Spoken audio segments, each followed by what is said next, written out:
There is a man in the Bible whose name most people cannot pronounce. He appears in only 2 passages. He has no genealogy recorded for him, no famous lineage, no celebrated tribe, no royal blood that anyone bothered to write down. He was a foreigner in a foreign city, serving in a palace that was not his own, in a culture that was not his birthplace, surrounded by men who held far more power than he did. His name is Ebed Melech. It means, in Hebrew, servant of the king. He was a Cushite, an African, almost certainly from the region south of Egypt, the land the ancient world called Cush, which corresponds roughly to what is now Sudan and northern Ethiopia. He was, by every measurable standard of the ancient world, an outsider.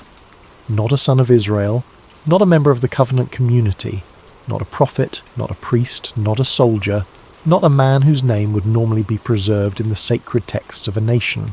And yet, in one afternoon, in one bold and compassionate decision, in one act of quiet moral courage that cost him real social and political risk, this man did what an entire royal court and an entire city full of religious professionals could not bring themselves to do. He saved the prophet Jeremiah from dying in a mud pit. That is the story. That is all of it, reduced to its simplest form.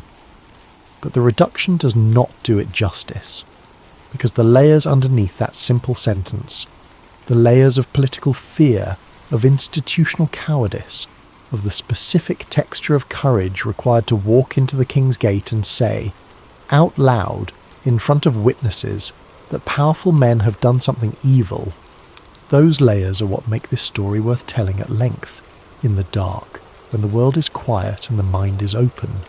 So let us begin. Let us go back, not to a myth, not to a legend, but to a city in crisis in the 6th century before the Common Era, where one man woke up one morning and decided that doing nothing was no longer acceptable. Section 1.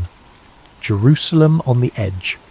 Imagine a city that knows it is dying but refuses to say so out loud. That is Jerusalem in the final months before the Babylonian destruction, roughly 587 or 586 years before the Common Era, depending on which historical chronology you follow. The dates are approximate, but the atmosphere is not. The atmosphere is documented. The atmosphere is preserved in stone, in excavation layers, in the testimony of ancient scribes, and most vividly in the book of Jeremiah himself, a man who lived every single day of this collapse and wrote about it with a raw, aching honesty that has no equal in ancient literature.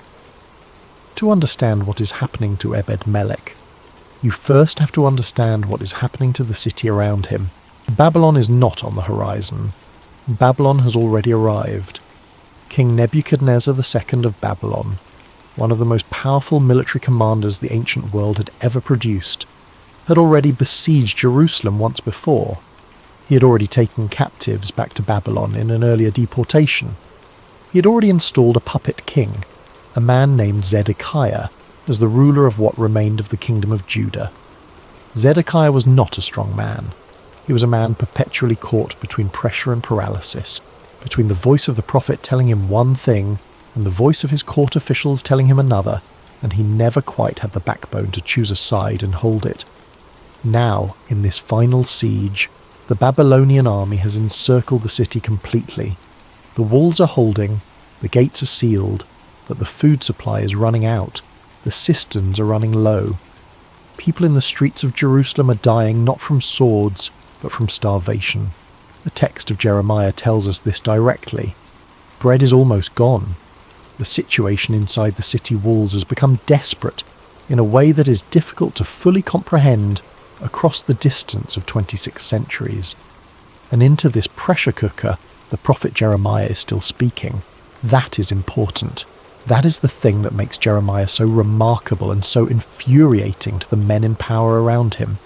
He does not go quiet when things get dangerous. He does not read the room and decide to soften his message.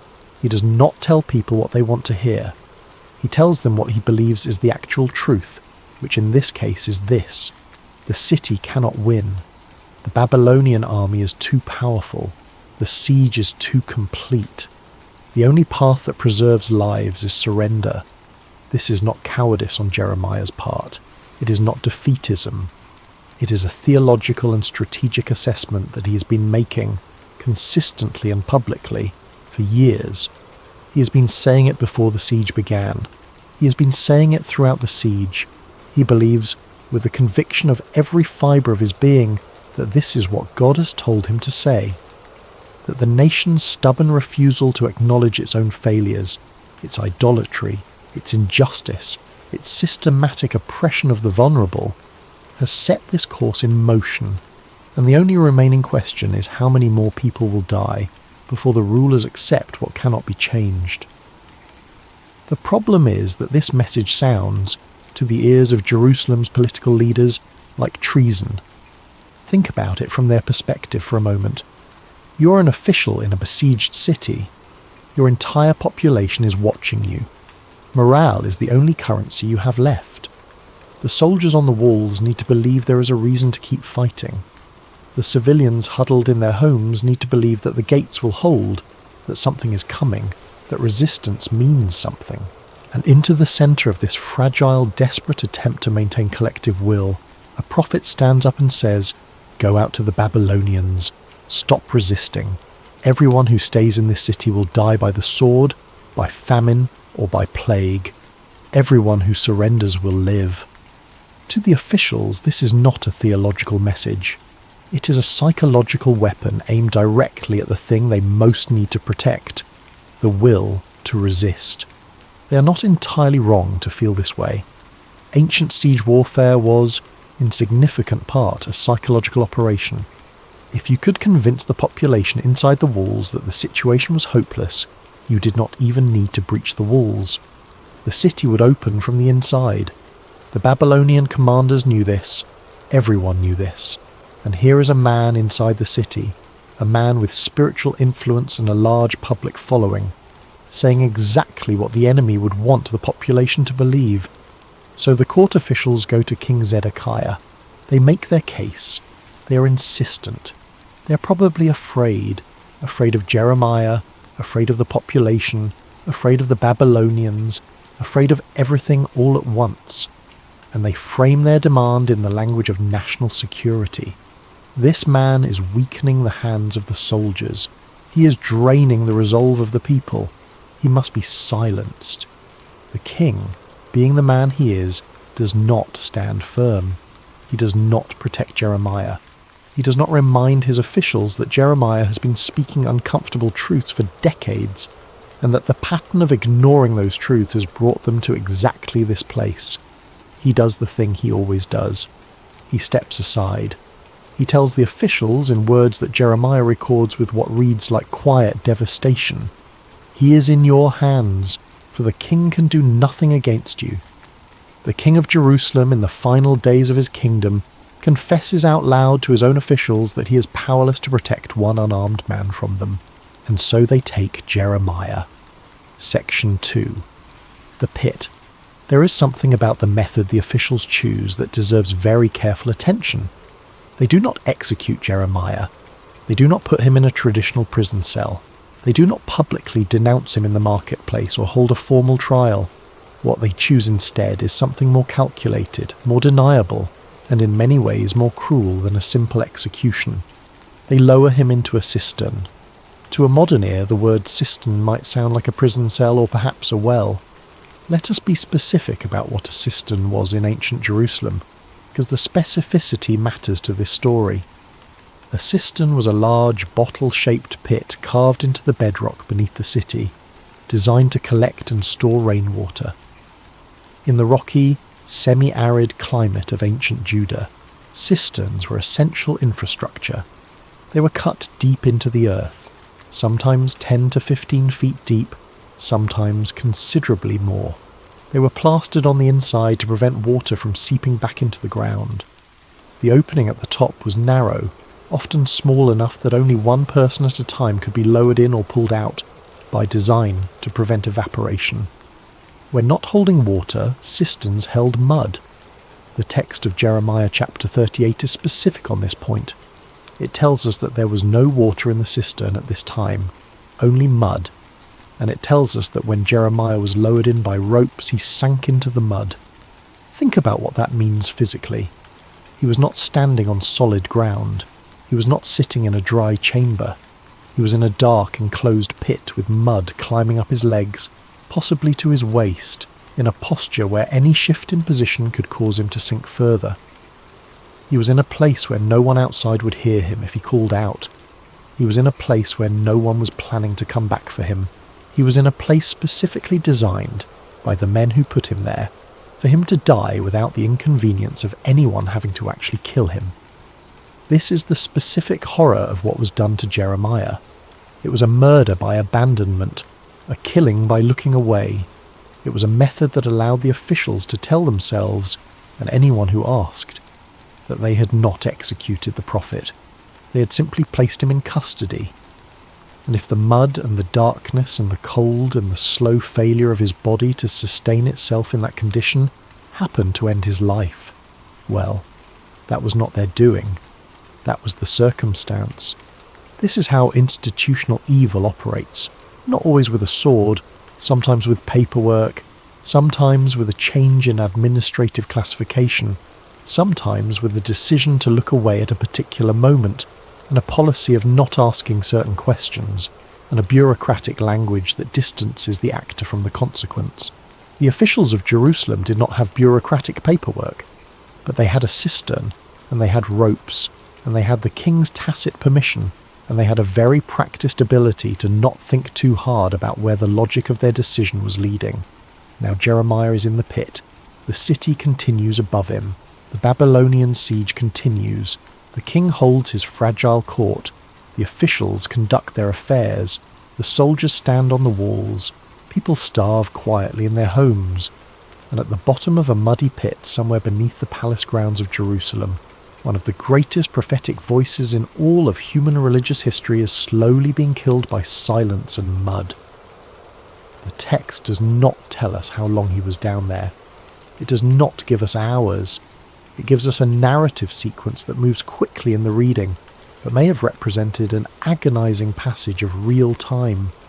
What it tells us is that Jeremiah was in the pit, and then it tells us that someone heard. One person heard. One person, out of an entire city full of people, decided that what they had heard was something they could not simply fold into their day and move past, and that person was Ebed-Melech. Section 3. Enter the unexpected hero. Let us think carefully about who Ebed-Melech is before we watch him act. The text of Jeremiah chapter 38 identifies him as Ebed-Melech the Cushite, a palace official. Some translations render his role as eunuch, which was a common designation for certain classes of royal servants in the ancient Near East, men who served in the innermost circles of the royal household, who had access to the king and the court that most people would never have, and who occupied a social position that was simultaneously powerful and deeply constrained. Whether this designation refers to a literal physical condition or to an administrative title is a matter of scholarly debate, and for our purposes tonight, what matters most is not the specifics of his role, but the specifics of his identity. He is a Cushite. In the ancient world, the land of Cush, located to the south of Egypt, encompassing what is now Sudan and parts of Ethiopia and Eritrea, was known and respected. The Cushite people had their own kingdom, their own pharaohs, their own monumental architecture, their own sophisticated culture. In the 8th century before the Common Era, Cushite pharaohs had actually ruled Egypt itself. The 25th dynasty of Egypt was Cushite. These were not peripheral people. These were empire builders. But here in Jerusalem, Ebed-Melech is far from home. He is serving in a palace that is not his own, in a city whose god he may or may not have been raised to worship, in a court culture that was dominated by men who shared a lineage, a religious tradition, and a political identity that he did not share. He is the outsider in the room. He is the man whose foreignness is implied in every single mention of him by name.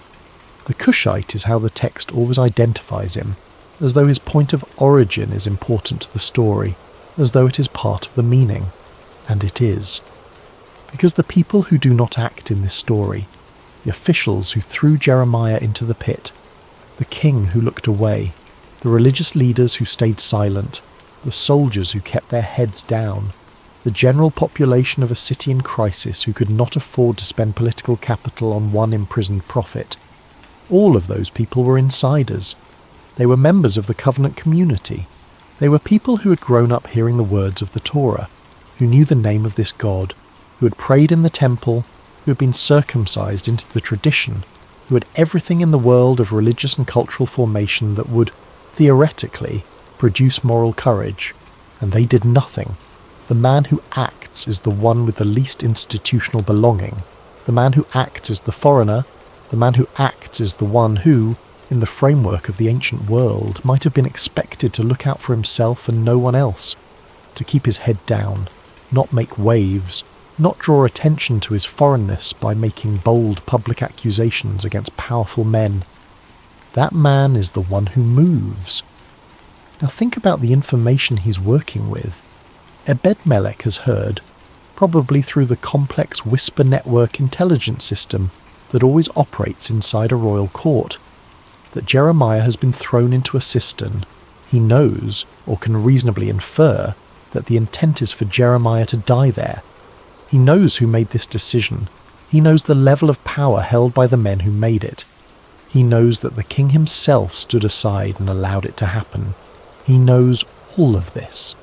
And then he gets up and walks to the Benjamin Gate where the king is holding court. Section 4. The Bold Confrontation. The Benjamin Gate. Let us place ourselves there for a moment.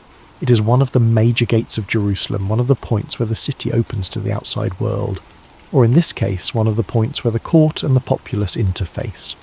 Ancient city gates were not merely functional structures, they were civic spaces. They were where commerce happened, where legal proceedings were held, where official announcements were made, where the king and his officials would sometimes receive petitioners and conduct the business of governance. To go to the King's Gate was to enter a semi-public arena where multiple people would be present, where your words would be heard not just by the king but by the entire court assembled around him. Ebed-Melech goes to that gate. He finds King Zedekiah there, and he speaks. The text gives us the substance of what he said, and it is direct to a degree that is almost startling. He says, "My lord the king, these men have done evil in all that they did to Jeremiah the prophet, whom they have cast into the cistern. He is likely to die of hunger in the place where he is, for there is no more bread in the city." Read that again slowly. He does not hedge. He does not frame this as a concern or a question or a suggestion. He stands in the public gate in front of the king and the court, and he names the act that was done as evil. He names the men who did it. He specifies the mechanism of the harm, starvation, because there is no bread in the besieged city, which means even if the mud does not take Jeremiah, the lack of food will. He is making an argument that is simultaneously a moral accusation and a practical analysis, and he is doing this in front of witnesses. This is the part that does not get enough credit. It would be easier, it would be so much easier, to find a private moment with the king, to catch Zedekiah alone in a corridor, to whisper a concern, to phrase things softly in a way that does not put anyone publicly on the record. That is the kind of complaint that protects the complainer. That is the kind of moral action that leaves everyone with deniability. Ebed-Melech does not do that. He walks into the public gate. He speaks clearly. He calls it evil. He uses that word, not unwise, not unfortunate, not regrettable. Evil. The Hebrew word at the root of this accusation is one that carries strong moral weight. This was not a procedural error. This was a wrong done to a human being. This was a violation of something fundamental, and Ebed-Melech says so, in front of everyone. Now pause and feel the weight of what this moment costs him. He is a foreigner in a court that is under extreme stress. The men he is accusing are powerful. The man he is accusing them to is the very man who just told those men, openly, that he was powerless against them. The political logic of this situation offers Ebed-Melech absolutely no protection. He has no powerful ally he can appeal to. He has no tribe, no family network, no religious community that will back him. He has his position as a palace servant and the words in his mouth and whatever it is inside him that decided this was worth the risk.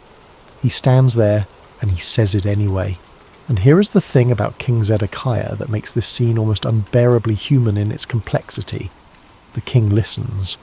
The same man who just handed Jeremiah over to his enemies, the same man who said, "I can do nothing against you," to those officials, now turns around and issues a direct order. He tells Ebed-Melech to take 30 men and go pull Jeremiah out of the cistern before he dies. 30 men, not 1 or 2, 30. Scholars have noted this number as significant. Perhaps the king feared that the officials would try to stop the rescue. Perhaps he was creating a show of force, large enough to make interference politically difficult. Whatever the reasoning, the king gives the order, and he gives it publicly. And he gives it because one man walked up and said the right thing at the right time with the right words and the right courage to make him. One man changed the outcome. Section 5. The King's Fragile Permission. We need to sit with King Zedekiah for a moment, because he is one of the most psychologically interesting figures in this entire story, and his complexity is directly relevant to the lesson Ebed-Melech's life carries. Zedekiah is not a villain. He is not a man who wanted Jeremiah to die.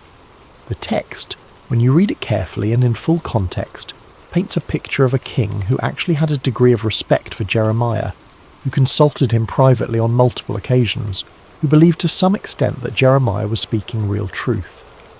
There is a passage just before this one, in chapter 37, where Zedekiah calls Jeremiah for a private consultation and asks him directly, "Is there a word from God?"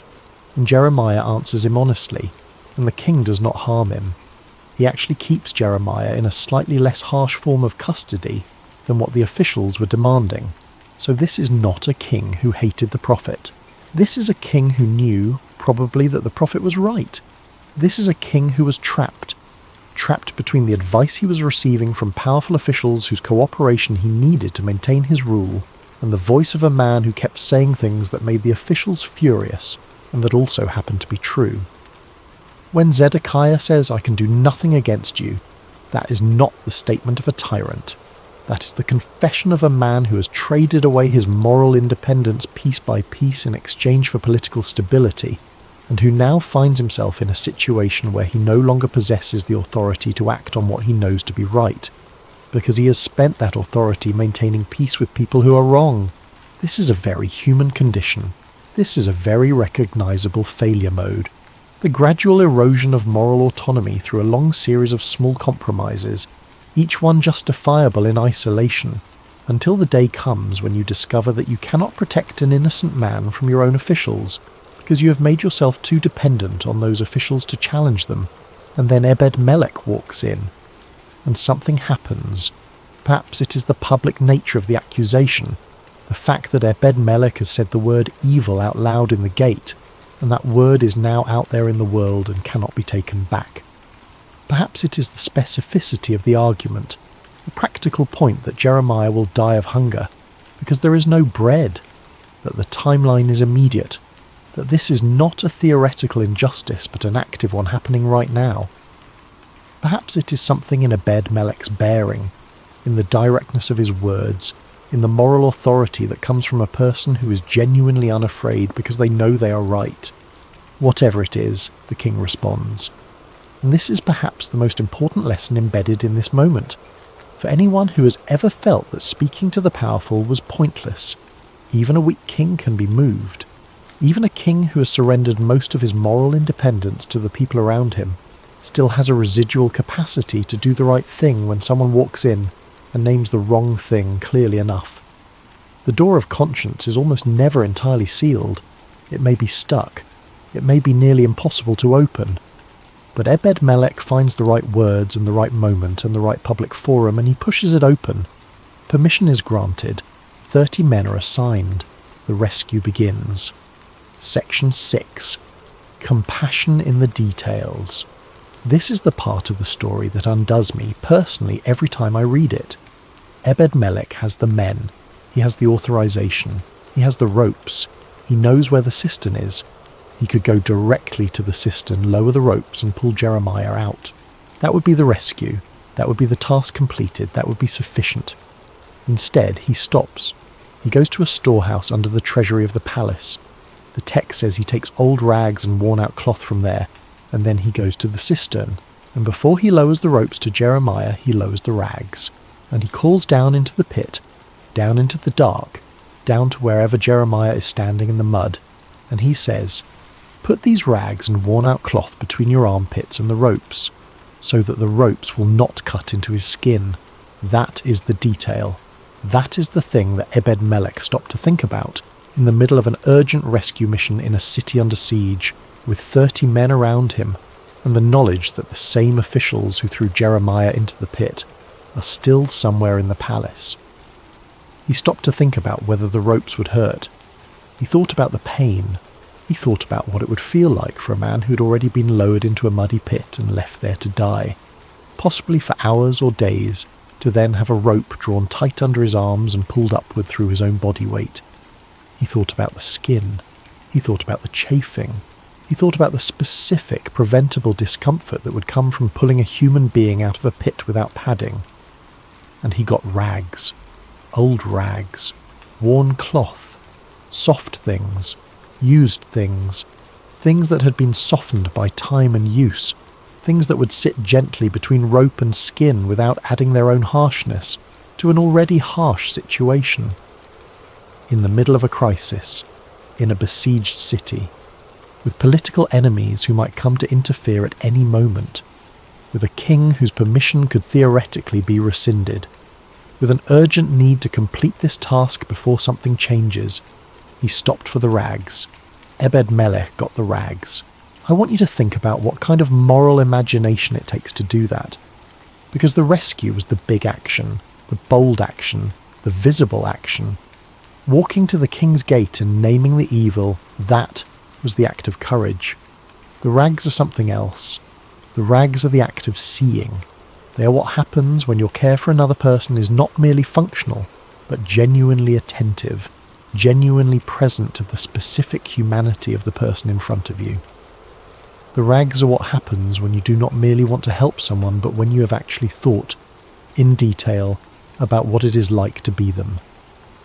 Jeremiah was not just an abstraction to Ebed-Melech, not just a prophet whose survival was strategically important, not just a righteous cause that justified bold action. He was a man in a pit, a man in the mud, a man whose arms would hurt if the ropes were pulled too tightly. He was a specific, physical, vulnerable human being, and Ebed-Melech's care for him extended all the way down to that specific physical vulnerability. Rescue plus dignity, strength plus gentleness, justice plus tenderness. This is what the fullness of compassion looks like. It is not enough to do the right thing. It is not enough to take the courageous action. The quality of the help matters. The attentiveness of the care matters. The willingness to take 1 extra minute to go find the rags. That is not a footnote to the story. That is the soul of the story. Jeremiah is pulled up. He comes out of the pit alive. The mud releases him. The darkness releases him. The silence releases him. Hands reach down and hands pull and the ropes hold and the rags protect, and Jeremiah rises back into the light of a besieged, collapsing, heartbreaking city that is still, somehow, the world of the living. He is out. He is alive. And the first human hands that touched him in rescue were the hands of a man who had no particular obligation to save him. A foreigner. An outsider. A man with no institutional backing, no tribal protection, no guarantee of safety, and no certainty that this act would not cost him everything. Ebed-Melech saved the prophet. Section 7. Aftermath. Truth still stands. Now here is where the story asks something difficult of us. Jeremiah was rescued. He was moved after the rescue to the courtyard of the guard, a somewhat safer and more humane place of detention, not freedom, but not the pit. He was alive, and the text makes clear that he continued to speak, continued to be consulted by the king, continued to function as a prophet even in custody. But the city did not change course. The officials who threw Jeremiah into the pit were still in power. The king was still the king. The siege was still the siege. The Babylonian army was still outside the walls, patient and permanent and waiting. The rescue of Jeremiah did not trigger a collective change of heart. It did not cause the officials to repent and adopt Jeremiah's message. It did not cause the city to open its gates and negotiate a surrender that might have saved thousands of lives. Jerusalem fell anyway. In the year 586 before the Common Era, the Babylonian army breached the walls of Jerusalem. They burned the Temple of Solomon, one of the architectural wonders of the ancient world, the spiritual centre of the entire Israelite religious tradition. They burned the palace. They burned the city. They took the survivors captive and marched them to Babylon. King Zedekiah fled, was captured, watched his sons executed in front of him, and then had his own eyes put out, so that the last thing he ever saw was the death of his children. He was then taken in chains to Babylon, where he died in prison. This is how the story ends for the city, and it raises a question that honest reflection cannot avoid. What was the point of the rescue? If the rescue of Jeremiah did not change the outcome of the siege, if the political leaders remained committed to their catastrophic course regardless, if Jerusalem fell and burned and was destroyed as Jeremiah had been predicting for decades, what did Ebed-Melech actually accomplish? This is not a trivial question. This is the question that every person who has ever done the right thing in a situation where the right thing did not change the outcome has had to ask themselves. What does righteous action mean when the system continues its catastrophic trajectory anyway? What does it mean to save one person in a city of thousands who are heading toward disaster? The answer that this story gives is not the comfortable one. It is not a story in which the right action produces the right outcome at the systemic level. Jerusalem burns whether Jeremiah is in the pit or not. The fall of the city is not prevented by this act of rescue, but Jeremiah lives. And that matters. Not because Jeremiah's life was worth more than other lives, not because prophets receive special protection that ordinary people do not. It matters because the truth that Jeremiah carried, the word that he had been speaking, the testimony that he had been called to preserve, needed to survive the destruction of Jerusalem in order to be recorded, in order to be read, in order to be sitting in your hand or playing through your headphones right now, 26 centuries later, as you lie in the dark and listen to the story of a man who was willing to be lowered into a pit rather than stop speaking the truth. Jeremiah's writings survived the destruction of Jerusalem. They were preserved through the catastrophe. They were carried into exile and transmitted across generations and eventually became part of the scriptural canon that three of the world's great religions share. The book of Jeremiah exists. The lamentations of Jeremiah exist. The prophecies and the prayers and the raw, honest, grief-soaked cries to God that Jeremiah wrote in the worst years of his life. They exist. Because Ebed-Melech got the rags. The rescue preserved the voice, and the voice preserved the truth, and the truth crossed 26 centuries to reach tonight, to reach you, to reach this moment in the dark where someone is listening, and something ancient is speaking. The fall of the city does not undo what was done in that courtyard. The flames that burn Jerusalem do not reach the rags. The truth was preserved precisely because one man decided, in a city that was deciding nothing, that he could not remain a bystander. Section 8. God's personal promise to Ebed-Melech. There is an epilogue to this story that is brief, easily missed, and possibly the most theologically significant element of the entire account. In Jeremiah chapter 39, verses 15 through 18, a passage that occurs within the larger narrative of Jerusalem's fall, there is a record of a message that God told Jeremiah to deliver specifically to Ebed-Melech, not to the king, not to the city, not to the prophet's own community, to the foreigner, to the outsider, to the man who got the rags. The message is this: I will bring my words against this city for harm and not for good, and they shall be accomplished before you on that day. But I will deliver you on that day, declares the Lord, and you shall not be given into the hand of the men of whom you are afraid. For I will surely save you, and you shall not fall by the sword, but you shall have your life as a prize of war, because you have put your trust in me, declares the Lord. Read that again. Jerusalem will fall. The city will be destroyed. Everything that Jeremiah has been predicting will come true. The harm will be accomplished. The men of power, the officials, the king, the soldiers, the ordinary people who stayed in the city, their fate is bound up with the fate of Jerusalem. But Ebed-Melech will not die by the sword. God will deliver him, and the reason given is explicit, not because he was useful, not because he was strategic, not because he saved our prophet and we are repaying the favour. The reason given is, because you put your trust in me. This is the theological heart of the story, and it deserves to be heard in full because it is easy to reduce it to a simple reward narrative. Good deeds lead to divine protection, and miss what is actually being said. What is being said is that God saw Ebed-Melech in a city of thousands, in a palace full of officials and soldiers and servants and priests. God specifically named this man, this foreigner, this outsider who had no obvious claim on the covenant, promises that the text of this tradition had articulated for centuries. This man whose people were not the descendants of Abraham, not the heirs of the Sinai covenant, not the citizens of Jerusalem in any inherited or tribal sense. God saw him. God spoke about him. God made him a specific, personal promise that was not made to the king or the court or the officially religious people who had the right language and the right lineage and the right institutional affiliation. The promise went to the man who acted. There is a long tradition within biblical scholarship and theology of noting that the Hebrew prophetic tradition had a surprisingly expansive understanding of who could be seen by God and who could stand in a right relationship with God. The prophets consistently challenged the assumption that right lineage automatically produced right standing. They challenged the assumption that religious ritual without justice meant anything at all. They challenged the comfortable insiders who assumed that belonging to the right group guaranteed protection, while those outside the group were invisible to the divine. Ebed-Melech is one of the most vivid embodiments of this prophetic challenge. He is outside, he is other, he is foreign.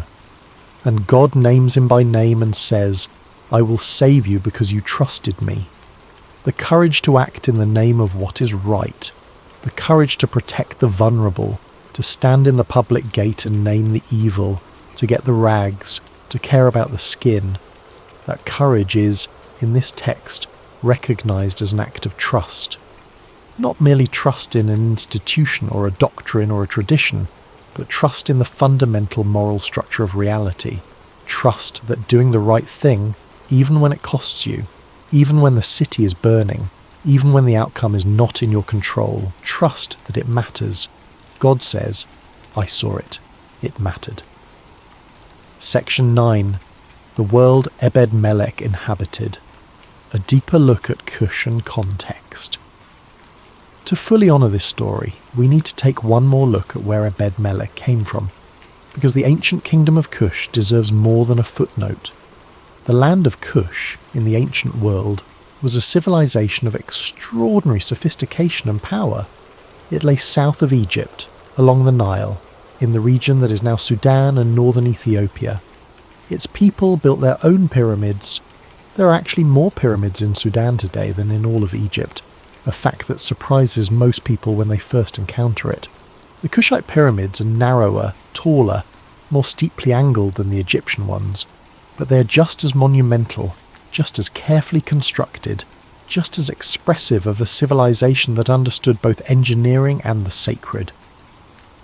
The kingdom of Cush had an on and off relationship with Egypt that stretched over millennia. At times, Egypt dominated Cush. At other times, Cush dominated Egypt. The 25th dynasty of Egypt, as mentioned earlier, was entirely Cushite. Pharaohs from Cush sat on the throne of Egypt and ruled the most powerful empire the ancient Near East had ever seen. Taharka, one of the most famous of these Cushite pharaohs, is actually mentioned in the Book of Kings, the same biblical literature that the Book of Jeremiah is part of. He tried to come to the aid of Judah when the Assyrians were threatening Jerusalem, a generation before Jeremiah's time. Cush was a real player in the geopolitics of the ancient world, so when Ebed-Melech shows up in the palace of Jerusalem as a royal servant from Cush, He's not simply a person from some peripheral unknown place. He's from a civilization that Jerusalem's own historical memory would have recognized. He may have arrived in Jerusalem through diplomatic channels, through trade, through the complex web of ancient Near Eastern court connections that brought people from across the known world into the service of various royal houses. We do not know his full story. We do not know how he came to be in Jerusalem, how long he had been there, whether he had family back in Cush, whether he ever returned. We know only this passage, this one morning, this one act. But knowing where he came from, knowing that he carried within him the heritage of a civilization that built its own pyramids, that produced its own pharaohs, that had its own sophisticated understanding of justice and governance and the sacred, enriches our reading of what he does. He's not simply an anonymous servant who happened to be in the right place. He's a man shaped by a culture with its own deep moral tradition, who brings that shaped self into contact with a moment of crisis and responds with the fullness of who he is. The outsider who saves the prophet is not a man without a world. He is a man with a different world, and that different world produces a different kind of courage. Section 10. The Architecture of Courage. What we learn from Ebed-Melech.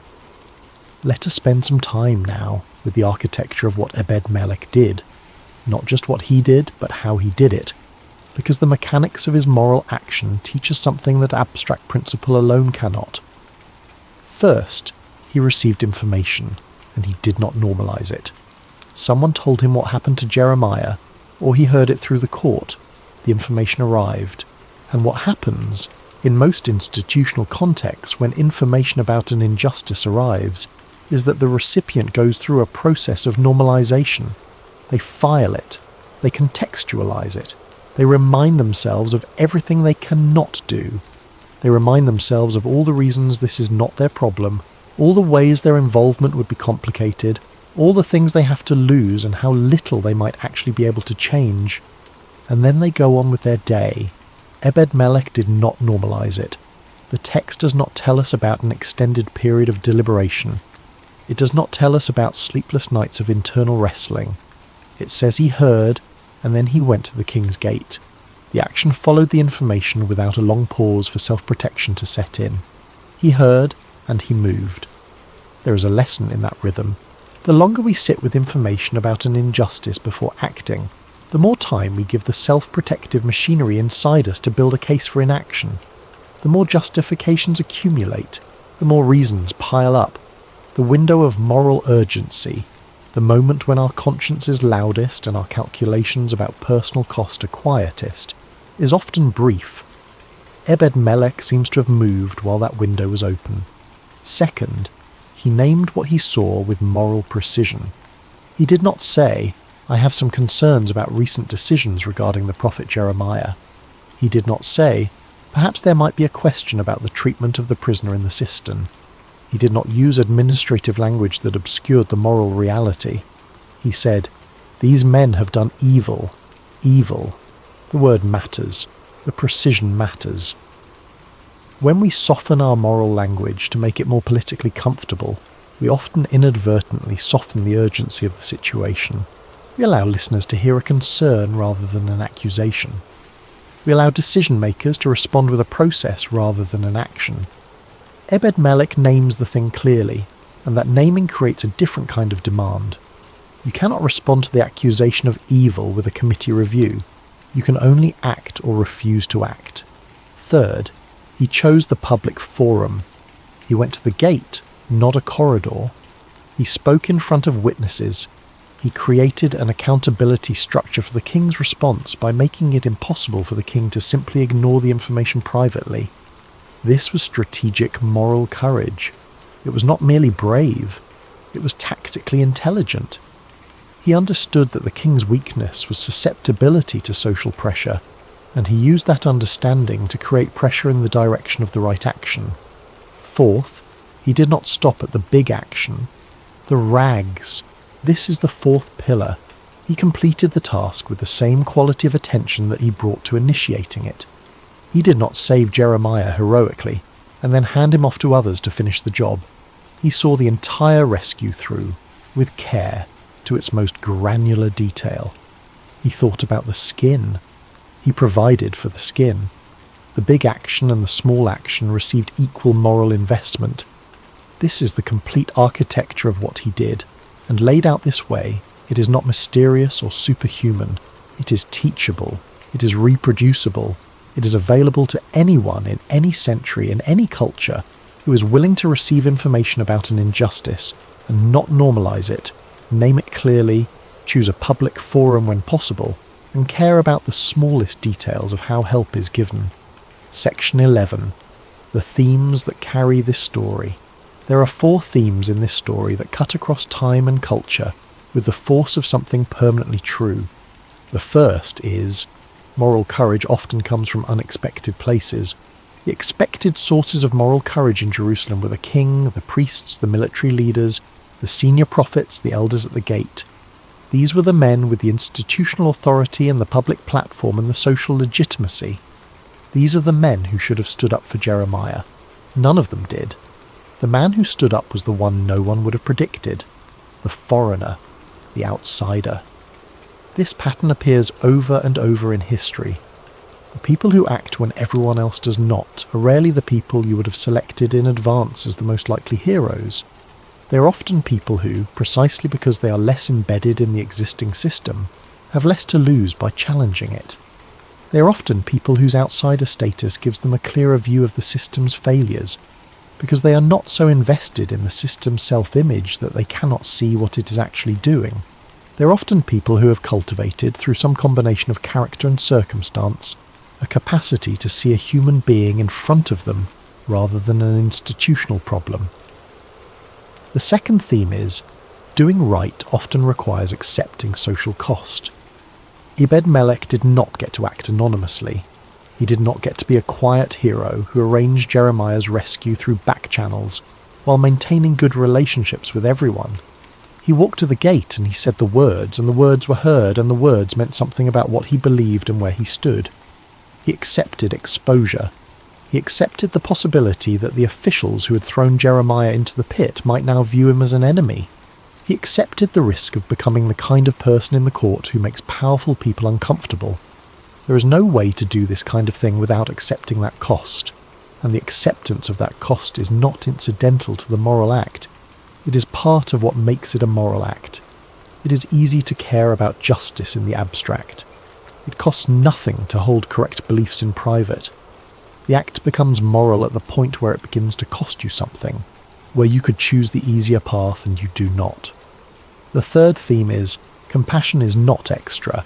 It is part of righteousness. The rags are not a supplement to the story of Ebed-Melech's courage. They are not a charming detail that humanizes an otherwise political drama. They are a constitutive part of what makes this act righteous rather than merely effective. Righteousness in the biblical tradition is not simply the absence of injustice or the performance of correct actions. It carries within it a quality of attentiveness to the person, an orientation toward the specific, the physical, the vulnerable, the particular. The prophets who speak of righteousness in the Hebrew Bible always include care for the widow, the orphan, the stranger, the specific, physical, socially vulnerable person standing in front of you. Ebed-Melech embodies that tradition. He cares about the prophetic mission. He cares about truth. He cares about justice. And he cares about the skin on Jeremiah's arms. He cares about all of it at once. The vertical commitment to God, to truth, to righteousness, and the horizontal attention to this person, this body, this specific preventable pain, are not in tension. They are the same act, expressed at different levels of scale. The fourth theme is, God protects those who stand for truth, even in collapsing systems. This is the promise to Ebed-Melech. The system collapsed. Jerusalem fell. The city burned. The king lost everything. The officials who threw Jeremiah into the pit, their fate is not recorded in detail, but we can infer that the general catastrophe of Jerusalem's fall swept them along with it. The city was not saved. The collapse was not reversed, but Ebed-Melech was saved. The specific man who did the specific thing was specifically seen. And the theological claim of this story is that this is not coincidence. It is not simply lucky that Ebed-Melech survived. It is something the text presents as deliberate, personal and direct. God saw this man, in this moment, in this act, and said, "You will live." In a world where collapsing systems tend to take everyone down with them regardless of individual virtue, this is a remarkable claim. It is saying that individual moral action within a corrupt or collapsing system is not futile. It is not wasted. It is not erased by the fact that the system fails anyway. It is seen, it is counted, and it has consequences that the trajectory of the system itself cannot cancel.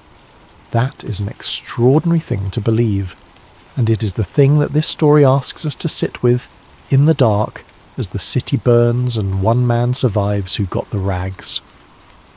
Section 12. The Echo of Ebed-Melech Through History. There is a reason this obscure story has generated sustained attention across centuries of commentary, from ancient rabbinical interpreters to early Christian scholars to modern theologians across multiple traditions. It is not because Ebed-Melech performed a military miracle. It is not because he built anything that survived. It is not because he founded a tradition or wrote a text or organised a movement. It is because he did something that every generation can recognise, at a scale that every person, regardless of power or status, can contemplate doing themselves. He saw an injustice. He named it. He acted. He was careful in the acting.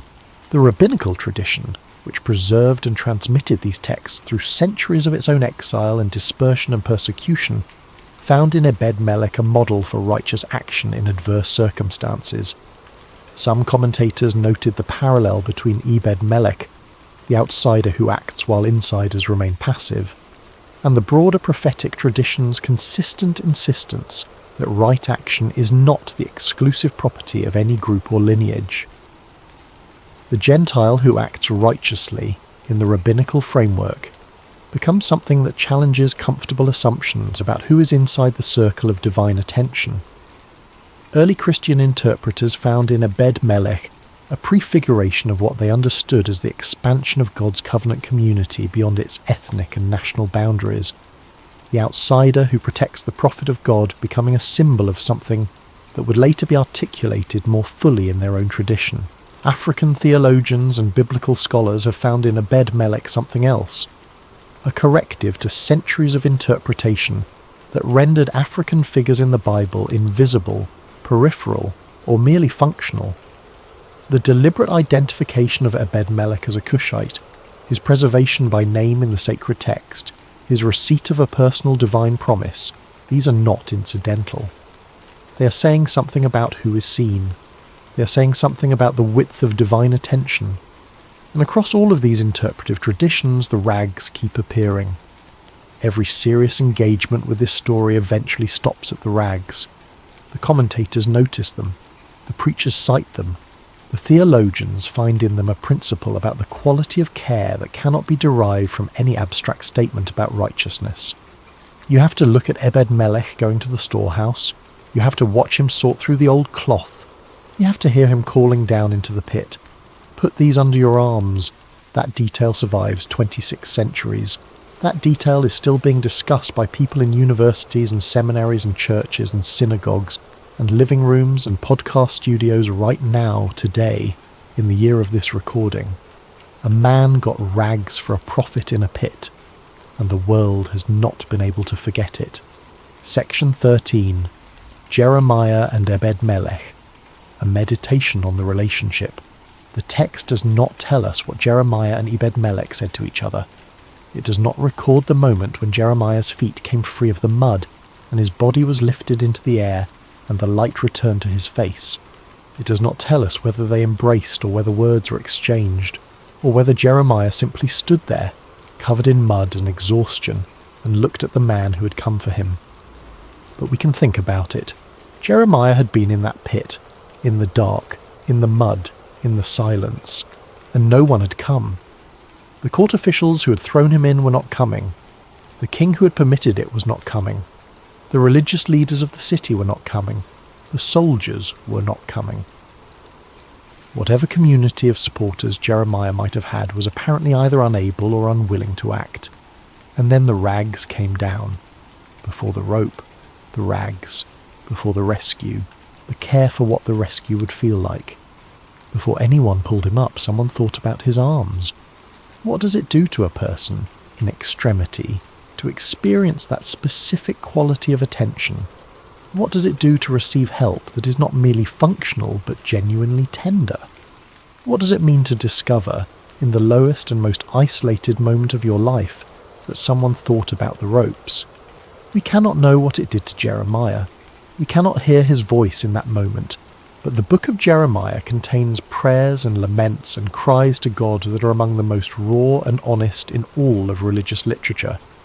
He's a man who did not pretend that everything was fine. He argued with God. He cursed the day of his birth. He expressed anguish without softening it for religious propriety. And somewhere in the trajectory of that life, there was a day when a man named Ebed-Melech, a Cushite, a royal servant, an outsider, stood at the edge of a pit and threw down rags and said, "Protect yourself from the rope. That day is in the book. That man is in the book." And I think, in a life as hard as Jeremiah's was, it is not a small thing that someone came with rags. Section 14. The cisterns in our own time now. Here, in the final turn of this meditation, we have to do the thing that good documentary storytelling always eventually requires. We have to look at ourselves, because the cistern in this story is not only an ancient water storage pit beneath the palace grounds of a city that burned 26 centuries ago. The cistern is a recurring structure in human social organisation. The cistern is what happens when the powerful decide that a voice is inconvenient, and that the most efficient way to handle an inconvenient voice is not to silence it dramatically, but to lower it somewhere that most people will not look, and to move on. We have cisterns. They look different now. They are bureaucratic more often than they are physical. They are administrative more often than they are muddy. But the logic is the same. Put the inconvenient truth somewhere where it cannot be easily heard and wait for it to run out of resources. The whistleblower who is buried under legal process. The journalist in a country that criminalises reporting. The community organiser whose funding is cut. The prophet. And there are people doing prophetic work right now, in every country where this is being heard, whose message is uncomfortable enough that the people with power find it easier to manage the messenger than to engage with the message. Every one of those situations is a cistern, and every one of those situations is waiting for an Ebed-Melech. The question this story asks is not a comfortable one.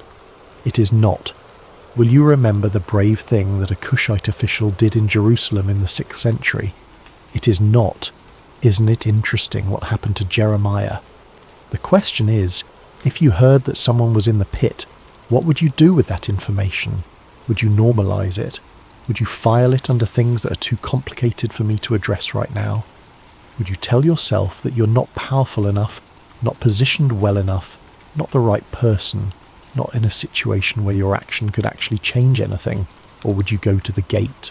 And if you went to the gate, if you named the thing clearly, if you said the word evil out loud when it applied, if you organised the 30 men and got the ropes and came to the pit, would you stop for the rags? That is the question. Not just whether you would act, but whether you would act with the full quality of attention that the person in the pit deserves. Whether you would see them not just as a cause to be advanced, or a problem to be solved, but as a person whose arms might hurt, whose skin is real, whose suffering in the mud has a specific texture that your care can address if you take the extra minute to go find the old cloth. That is what Ebed-Melech teaches, and it is not a teaching that requires a theological framework to receive. It is available to anyone. It is the teaching of the rags. Section 15. Closing reflection. Sleep story tone. In a city where powerful men used pits to bury truth, one man used rags to protect it. The city is gone now. Jerusalem fell and was rebuilt, and fell again, and was rebuilt again. The palace where Ebed-Melech served is dust. The cistern where Jeremiah was lowered is, possibly, somewhere beneath the layers of a city that has been occupied and excavated and rebuilt so many times that its ancient geography is more archaeology than living memory. But the story survives. The names survive. Ebed-Melech, Jeremiah, Zedekiah.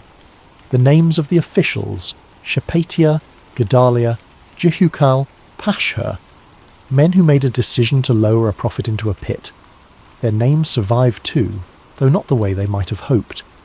They survive as the ones who did the thing that required an Ebed-Melech to undo. And Ebed-Melech survives as the one who got the rags. There is something, in the grammar of this story, that feels like a deliberate choice by whoever assembled these texts. The choice to record not just the rescue but the detail. The rags did not need to be in this story. The rescue works as a story without them. You could tell it in 2 sentences. Ebed-Melech went to the king and accused the officials. The king gave him 30 men. They pulled Jeremiah out of the pit. That is the rescue. That is the fact. But the rags are in the story. They are there, in the ancient text, in the verses that were copied by hand for generation after generation, preserved through the destruction of the temple and the exile in Babylon, and the return, and the Second Temple period, and the Roman destruction, and the medieval manuscript tradition, and the invention of the printing press, and the digitization of scripture, and the text-to-speech rendering that is reading these words to you right now. The rags made it through all of that, which means that the people who preserved this story understood that the rags were not a footnote. They were the point. Or at least, they were part of the point in a way that the people doing the preserving recognized and chose to honor. So tonight, as you settle into wherever you are listening from, your bed, your room, your city, your corner of the world that is part of this strange, global, nocturnal community, take this with you. The rescue happened quietly. No armies came. No fire fell from heaven. No miraculous army appeared on the horizon. A man heard something, went somewhere, said something, gathered some men, found some rags, and lowered them into a pit. That is the whole story. Sometimes the bravest faith in the world looks exactly like that. It looks like doing the quiet thing that needs to be done. It looks like naming the thing that everyone else is pretending not to see. It looks like taking the extra minute when every situation is urging you to hurry, to think about what the help will feel like for the person receiving it. It looks like seeing the skin. It looks like finding the rags. In a world full of cisterns, be the one who goes to the gate. In a world full of people who normalize the mud, be the one who goes to the storehouse. In a world that is very good at walking past pits, be the one who stops. The city may burn anyway. The fall may come regardless. The outcome of the larger system may not be in your hands. But the person in the pit is in your hands, and you can get the rags. Outro. Sleep Theories Community. Close. Thank you for spending this time with us tonight. If this story moved something in you, if the name Ebed-Melech is one you want to carry into tomorrow, share it with someone. Leave it in the comments. Let someone know that this obscure, barely mentioned, foreignly named rags-gathering man existed and did this thing and was seen. If you suggested tonight's topic, thank you. You brought this story to this community, and this community needed it. If you are new to Sleep Theories, welcome. We are glad you are here. Take your time. Look through the library. There are many more stories where this one came from. Stories from history, from scripture, from the unexplained corners of the world, all told slowly at night, for people who want the last thing they think about before sleep to be something worth thinking about. Hit the subscribe button if you haven't yet. Leave a review on Spotify if you listen there. It genuinely helps this channel reach more people who are out there in the dark looking for exactly this. And drop your location in the comments. Tell us where you're listening from tonight, because somewhere out there right now there are people in Sao Paulo and Seoul and Stockholm and Accra and Auckland all listening to the same story about a man in Jerusalem who got some rags, and that is one of the most quietly remarkable things about the world we live in. Stay with us, sleep well, we will see you in the next one.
There is a kind of faith that does not announce itself. It does not stand at rooftops and declare its presence to the crowds. It does not demand signs or wait for the dramatic fulfillment of a promised blessing before it begins to act. It does not require certainty or guarantee or visible evidence that what it is doing will ever matter. It simply moves, quietly, in the direction of what is good, what is generous, and what honours something larger than itself. And in that quietness, without any awareness that history is watching, it sets in motion forces that will reshape everything. Ancient Israel was a land accustomed to the dramatic. Its people had witnessed plagues fall upon their enemies. They had watched a sea pull apart like a curtain drawn back by invisible hands. They had eaten bread that appeared each morning on the desert ground and did not understand where it came from. They had seen fire descend on altars drenched in water and consume not just the wood and the animal laid upon it, but the very stones beneath. This was a people whose entire national identity was built on the premise that the God they served was capable of intervening in history in ways that shattered every expectation. But by the time the events of this story unfold, something had shifted. The northern kingdom of Israel had splintered away from its southern counterpart generations earlier, and the long, slow erosion of faithfulness had begun. Kings rose and fell, most of them leading their people further from the practices and the consciousness that had once made the nation extraordinary. The prophets still moved through the land, teachers, reformers, voices crying in the ordinary streets of ordinary towns, but their presence was increasingly unwelcome in the courts of power. They were tolerated on the margins, consulted occasionally in desperation, and mostly ignored by those who had decided that older, more accommodating gods suited their political ambitions better. Into this landscape walked Elisha, the son of Shaphat, the successor of the great prophet Elijah. He was not the kind of man who drew attention through dramatic self-presentation. He wore no crown. He commanded no army. He had no political alliance that made him useful to anyone in the rooms where decisions were made. What he had was a presence, a quality of consciousness that those with eyes to see recognized immediately, not because he announced it, but because it was simply there, the way warmth is present in a room before you can name the source. He travelled. This was what prophets did. They moved through the land, teaching in the towns, offering counsel where it was wanted, carrying with them whatever it was that set them apart from ordinary men. And it was on one of these travels that his road took him through a town called Shunem, a small place in the territory of Issachar, sitting in the fertile valley of Jezreel, where the grain grew well and the land had always been generous to those who worked it. And in Shunem there lived a woman.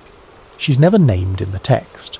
Not once, across the entire account of what happens to her, does anyone refer to her by name. She's identified only by where she lives and by what she does, which is perhaps more significant than any name could have been.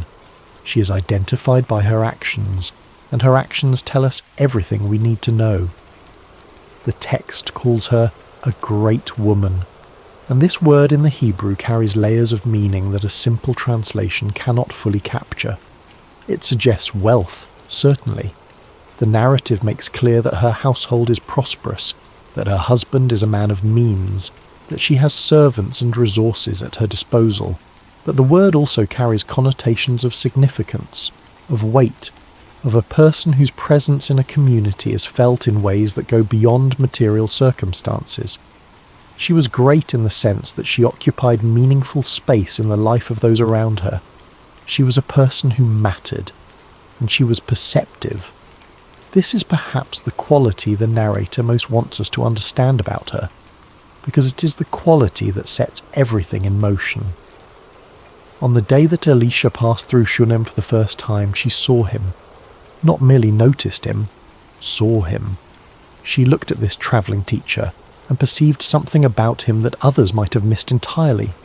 She recognised, without being told, without any introduction or credential or formal announcement, that this man was set apart in some way, that the thing she sensed in his presence was not ordinary.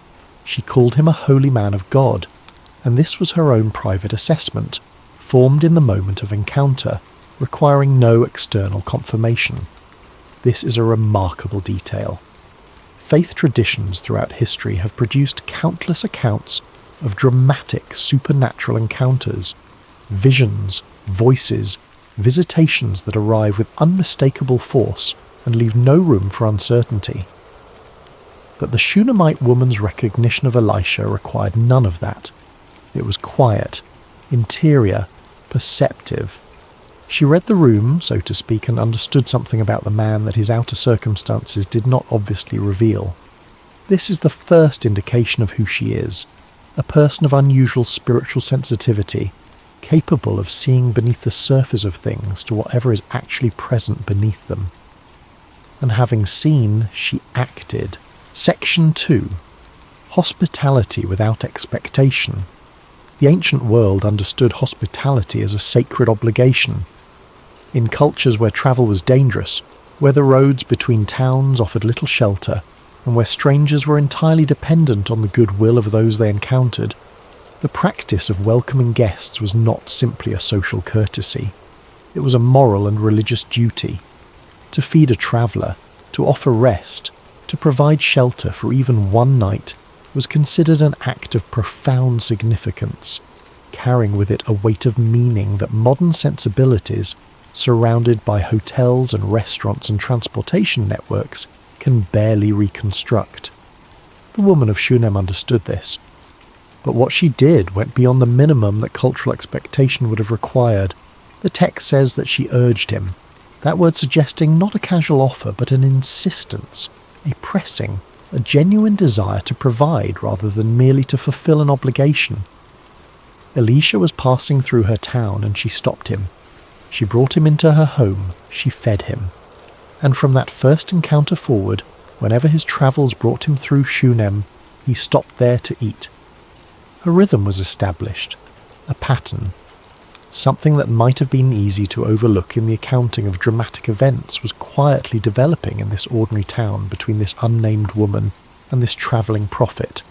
A relationship built on consistent, unrequested generosity. But she wanted to do more. At some point she went to her husband with a proposal. This detail matters. She did not act alone. She spoke to her husband, presented her reasoning, sought his agreement. The text gives us her words, and they are striking in their practical clarity. She told him that she had perceived, that word of spiritual seeing again, that this man who passed by them regularly was holy, a man of God, and therefore she proposed that they should build him a room, not just offer him a meal when he happened to be passing, a permanent place, a physical structure dedicated to his use whenever his journeys brought him through Shunem. The room she proposed was small but complete. A bed, so he could sleep in comfort.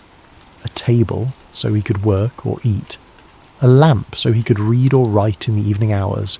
A chair, so he could sit without standing.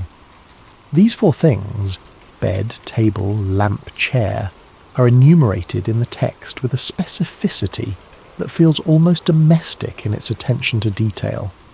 This woman was not thinking in grand gestures. She was thinking about what a man would actually need. What would make his rest genuine rest? What would make his study productive? What would make his time in their home something more than merely adequate? She thought about this carefully. She planned it. She convinced her husband, and then they built it. There is something important to notice here, and it is this. At no point in the planning or the building or the welcoming of Elisha into this specially prepared room does the woman make any mention of what she hopes to receive in return. She does not hint at a need she has. She does not frame her generosity as an investment in future blessing. She does not approach the preparation of the room with any agenda beyond the straightforward desire to serve someone she recognizes as being connected to something larger than the ordinary. This is hospitality in its purest form, service given freely, without calculation, without the quiet ledger-keeping that so often runs beneath even our most generous actions. She's not building the room so that God will notice and reward her. She's not serving the prophet so that the prophet will owe her something. She's acting out of a quality of character that has not yet encountered the need that will make her generosity's significance apparent. She's simply being who she is, doing what her perception and her values move her to do, in the quiet assumption that this is simply how one lives. The room was completed. Alicia came and rested there, and for a time, this was the whole of the story. A woman who acted generously, a prophet who received with gratitude, and a small upper room in a prosperous household in Shunem that became a regular stopping point on a travelling man's road. Then Elisha asked a question. He called his servant Gehazi and told him to summon the woman. When she stood before him, he said, "You have gone to all this trouble for us. What can be done for you?" And then he asked whether she might like him to speak on her behalf to the king or to the commander of the army, whether there was some political favour or official intercession that she desired, some door in the halls of power that she wanted him to open for her. Her answer was immediate and complete. She told him that she dwelt among her own people. This simple phrase carried within it a self-sufficiency, a contentment, a sense that she had what she needed and was not reaching for anything beyond it. She was not performing modesty. She was not strategically refusing in the hope that a greater offer would follow. She meant it. She was a woman who, in the deepest sense, was at peace with what she had, and who had extended her generosity not as a purchase but as an expression of that peace. Elisha listened, and then he turned to Gehazi and asked what could be done for her, and it was Gehazi who said the thing that Elisha's question had not reached. "She has no son," he said, "and her husband is old." The woman had not mentioned this. Not once, in all the interactions described to this point, had she raised the subject of what was absent from her life.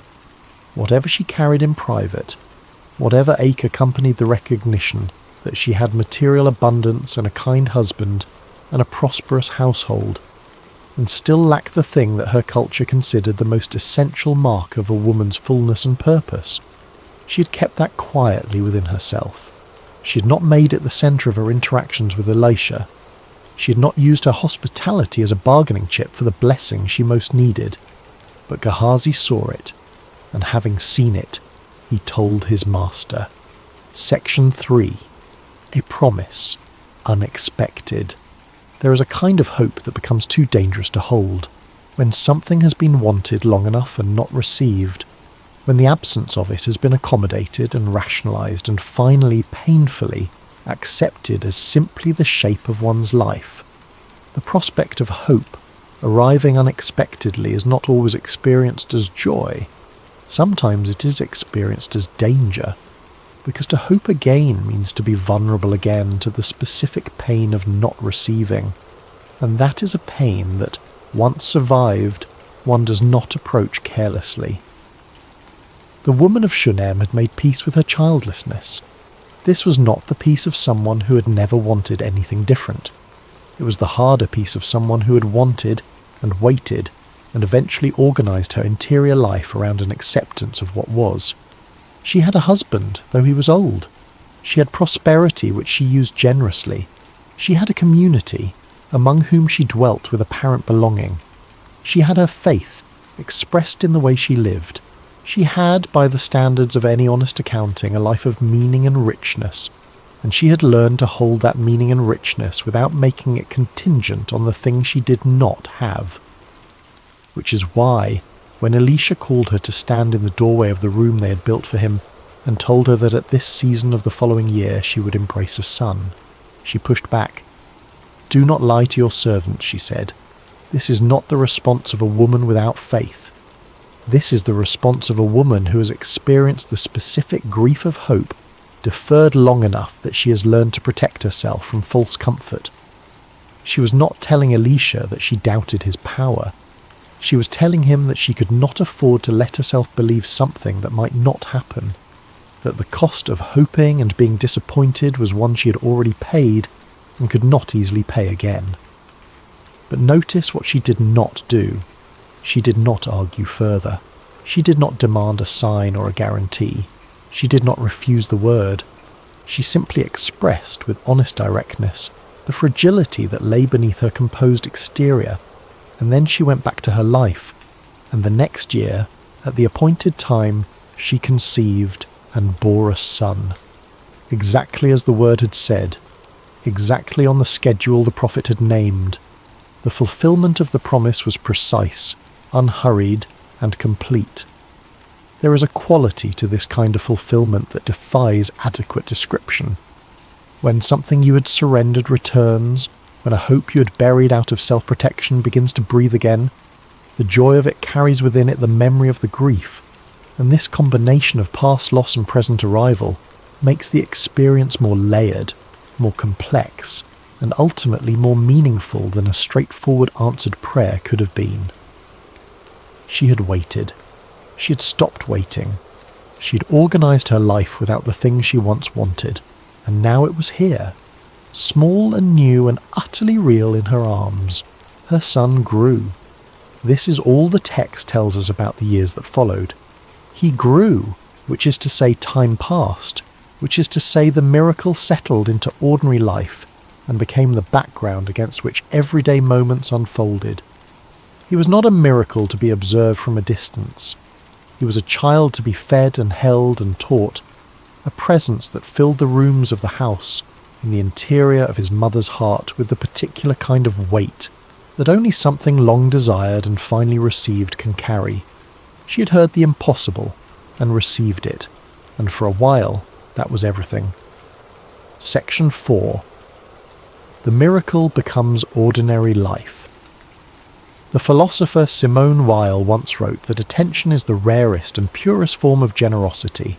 To truly attend to something, to be fully present to it without the distortions of agenda, anxiety or habit, is to give it the most complete gift available to a conscious being. The woman of Shunem had been attentive from the beginning. She had attended to Elisha with the careful, undemanding attention of someone who sees clearly and acts on what she sees.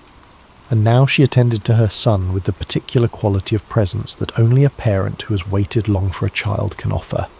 The miracle had become, as all genuine miracles eventually do, simply the texture of daily life. There is no tragedy in this. It is in fact the natural completion of what miracles are for, not to remain extraordinary indefinitely, suspended in a state of perpetual astonishment, but to become integrated into the fabric of living, to shape the structure of ordinary days in ways that are no longer startling but deeply real. The child born of promise and prophecy was now simply a child, with all the mundane reality that childhood involves. He ran in the fields, he watched his father's workers, he breathed the morning air of the Jezreel Valley and knew nothing of the negotiations that had surrounded his arrival, except through whatever his mother, in her wisdom, chose to tell him. Years passed in the household at Shunem. The upper room still stood. Elisha still came when his travels brought him through. The relationship between the prophet and the woman who had prepared a place for him continued in the quiet rhythm that hospitality had established, and beneath it all, the consciousness that had animated her original generosity, the attentiveness, the perception, the capacity to see what was present and respond to it without calculation, remained the dominant quality of her character. She did not know what was coming. None of them did. The fields were warm in the season of harvest. The workers moved through the grain with the efficient precision of people who have done this work many times before, their bodies carrying the knowledge that seasons of labour had written into muscle and movement. The child was there, among his father and the reapers, present in the way that children are present in working fields, alert, curious, moving between the adults with the easy freedom of someone who belongs to the landscape. And then something happened. The child reached up toward his father and said, "My head, my head." 2 words repeated, pain that does not have more language than its own announcement. The child's body registering something wrong with the only vocabulary available to it, the name of the place where the wrong was happening. His father said to his servant, "Carry him to his mother. This is a detail worth holding." The father's response was not alarm, not panic, not the immediate recognition that something catastrophic was occurring. He sent the child to his mother, which suggests that whatever the father understood in that moment, it was not yet translated as emergency. It was something that could be addressed by bringing the child indoors, by maternal care, by the remedies that a household applied to the ordinary sufferings of children. The servant carried him to his mother. She took him and held him on her knees, and he sat there through the morning hours, the pain behind his eyes or inside his skull unrelenting. And sometime around midday the child died, in her arms, in the house built on the miracle of his own arrival, in the arms of the woman who had been told by a prophet, at the doorway of a room she had built as an act of pure generosity, that she would embrace a son. Section 5. Sudden Tragedy. Grief that arrives without preparation is a particular kind of violence. There are losses that come with warning, that allow the slow withdrawal of the future, the gradual reordering of expectation that makes the final arrival of absence more bearable, if never truly bearable. And then there are losses that arrive mid-sentence, mid-morning, in the middle of an ordinary day, leaving no interval between the living world and the world after it. The child died on his mother's knees on a harvest morning in Shunem, and there was no preparation for it, no gradual understanding, no warning that would have made any difference even had it come. She held him.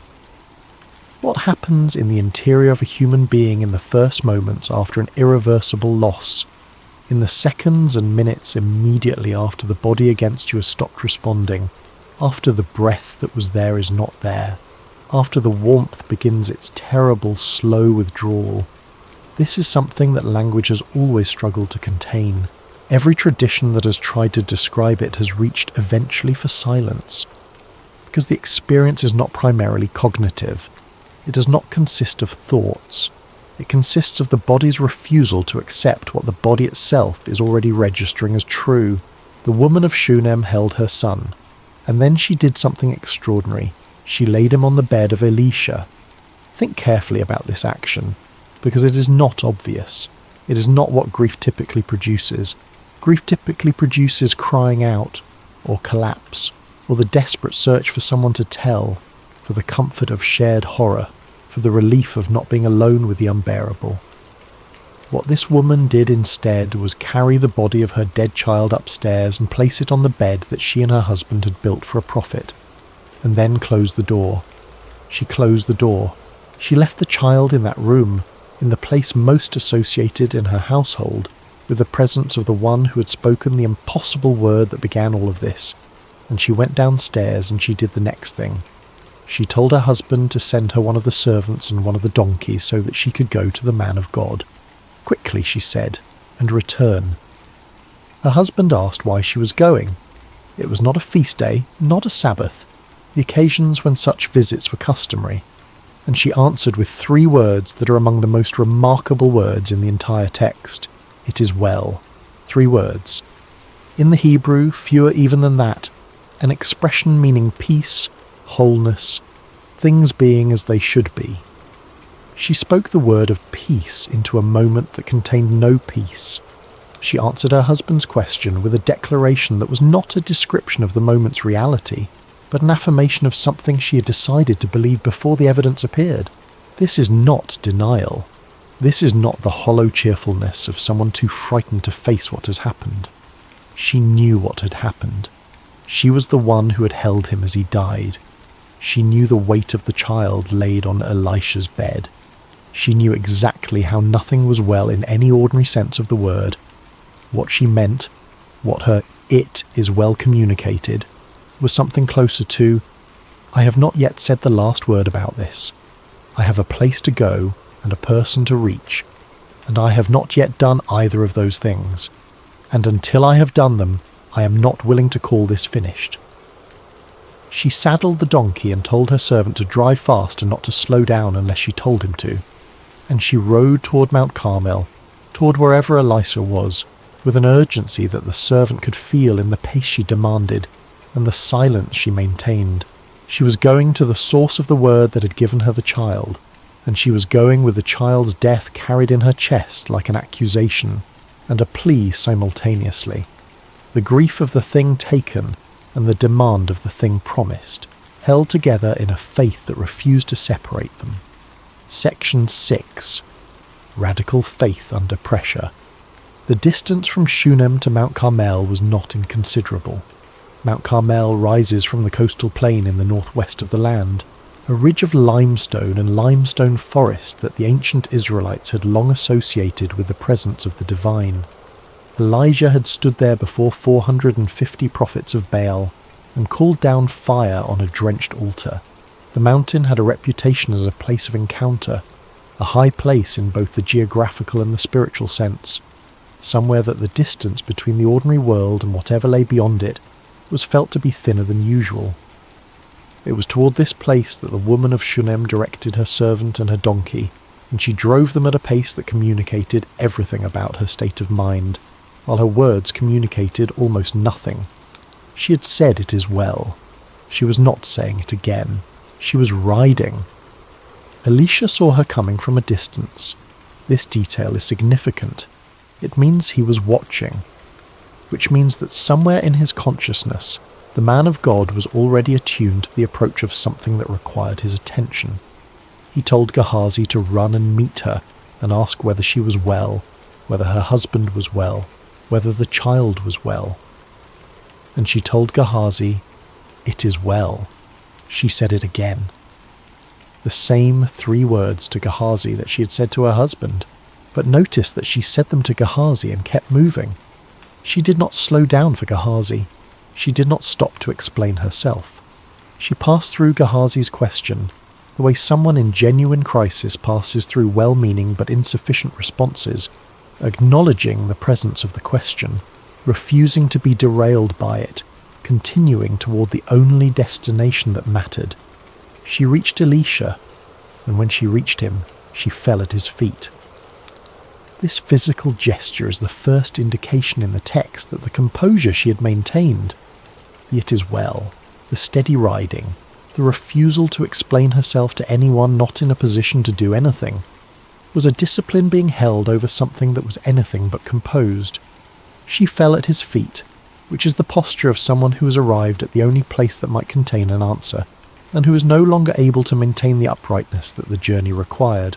Gehazi moved to push her away, as servants do when they perceive someone threatening the propriety of an encounter. Elisha stopped him. He said, "Let her alone, for her soul is in bitter distress within her, and the Lord has hidden it from me and has not told me." This is a moment of unusual honesty in a prophetic narrative. Elisha acknowledged that he did not know. Whatever spiritual perception he possessed, it had not informed him of what this woman was carrying. He was operating in this moment without advanced knowledge, responding to her arrival and her posture rather than to information received in a prophetic way. And her first words to him were the honest, unadorned statement of her grief. "Did I ask for a son?" she said. "Did I not say, 'Do not deceive me'?" This is lament. This is the ancient form of grief prayer that runs throughout the Hebrew scriptures. The prayer that does not perform contentment it does not feel, that does not dress its pain in the language of acceptance before the acceptance has been earned, that goes directly to the source of its suffering with the rawness of authentic feeling. She was not telling Elisha that she had lost faith. She was telling him that the gift she had not asked for had been given and then removed, and that this sequence of events felt like a particular kind of cruelty that she had not protected herself against because she had not been warned that protection might be needed. She had said, "Do not deceive me," when the promise was first made. She was saying it again now in a different key, not as skepticism about what was possible, but as grief about what had happened. And having said it, she waited. Section 7. The urgent journey and what it reveals. Before we follow Elisha back towards Shunem, it is worth pausing on the journey that brought this woman to his feet. She had held a dead child in her arms. She had carried him upstairs and laid him in a prophet's room and closed the door, an act that contained within it a kind of hope so fragile and so fierce simultaneously that it barely had a name. She had told her husband everything was well. She had told Gehazi everything was well. She had maintained for the entire duration of the ride from Shunem to Mount Carmel a surface of composure that revealed nothing of what she was carrying. This is not a simple thing to do. Human beings under the weight of acute grief tend toward one of 2 responses: collapse inward or cry outward. The collapse inward is the withdrawal into a private devastation so total that external reality barely registers. The cry outward is the need to speak the thing, to share it, to distribute the unbearable weight across more than one person's consciousness. Both of these are natural. Both of these are understandable. Both of these are, in their different ways, attempts to make the grief more survivable by changing its shape. The woman of Shunem did neither. She held the grief in silence and she rode. She maintained the composure not because she was disconnected from what had happened. She was entirely connected to it, as the collapse at Alicia's feet would make clear, but because she had made a decision, in the first moments after the child died, about what to do with the grief rather than simply how to feel it. She had decided to move, to act, to carry the weight of the thing without putting it down until she had reached the one person who might know what to do with it. This quality, the capacity to hold pain without collapsing under it long enough to act effectively, is one of the subtler forms of courage available to human beings. It does not announce itself. It does not look heroic from the outside. It looks, from the outside, like someone riding a donkey urgently across a stretch of landscape while telling people that everything is fine. But inside, it is the disciplined, costly, wholly deliberate act of refusing to let grief make all the decisions before faith has had its say. She had built a room for a prophet. She had served him without asking for anything. She had received an impossible gift. She had loved that gift for however many years the text compresses into the phrase the child grew. And now the gift was gone, and she was riding, and she was not yet willing to call it gone. There is a specific species of faith described in this journey that theologians across centuries of commentary have struggled to adequately name. It is not the faith of certainty. She did not know that Alicia could do anything. It is not the faith of calm acceptance. She was in anguish, as her behaviour at his feet made clear. It is not the faith of the simple or the naive. She was a woman of considerable intelligence and spiritual perception, who understood exactly what death meant. It is the faith of persistence, the faith that says, I do not know what comes next, but I know the direction I should move, and I am moving in it, and I will not stop until I have exhausted the possibilities that remain available to me. It is the faith that rides through uncertainty without having resolved the uncertainty. It is the faith that holds together, in the same chest, the full weight of the grief and the full weight of the hope, without allowing either to cancel the other out. She reached Mount Carmel because she kept riding. She reached Alicia because she refused to stop for Gehazi, and having reached him, she spoke her grief out loud, which was the only honest thing remaining to be done. Section 8. Confrontation with the prophet. Elisha's response to her grief was immediate and practical. He called Gehazi and told him, Gird your loins and take my staff in your hand and go. If you meet anyone, do not greet him. If anyone greets you, do not reply to him. And when you reach the house, lay the staff on the face of the boy. There is something important in these instructions that can be easily passed over. The staff was an object of the prophet's presence, a physical extension of his identity, something he had carried and touched, something that in the symbolic vocabulary of the ancient world represented authority and connection. To send the staff ahead was to send something of himself ahead, which is to say that Elisha was attempting to act at a distance, to project the effect of his presence into a situation he had not yet reached in person. And the instruction to Gehazi not to greet anyone and not to respond to greetings was also significant. In the ancient Near East, greetings were not casual exchanges. They were ritual transactions, formal acknowledgements of relationship and status that carried their own weight and required their own attention. To stop and greet was to enter into a social obligation that would delay the journey and divide the focus.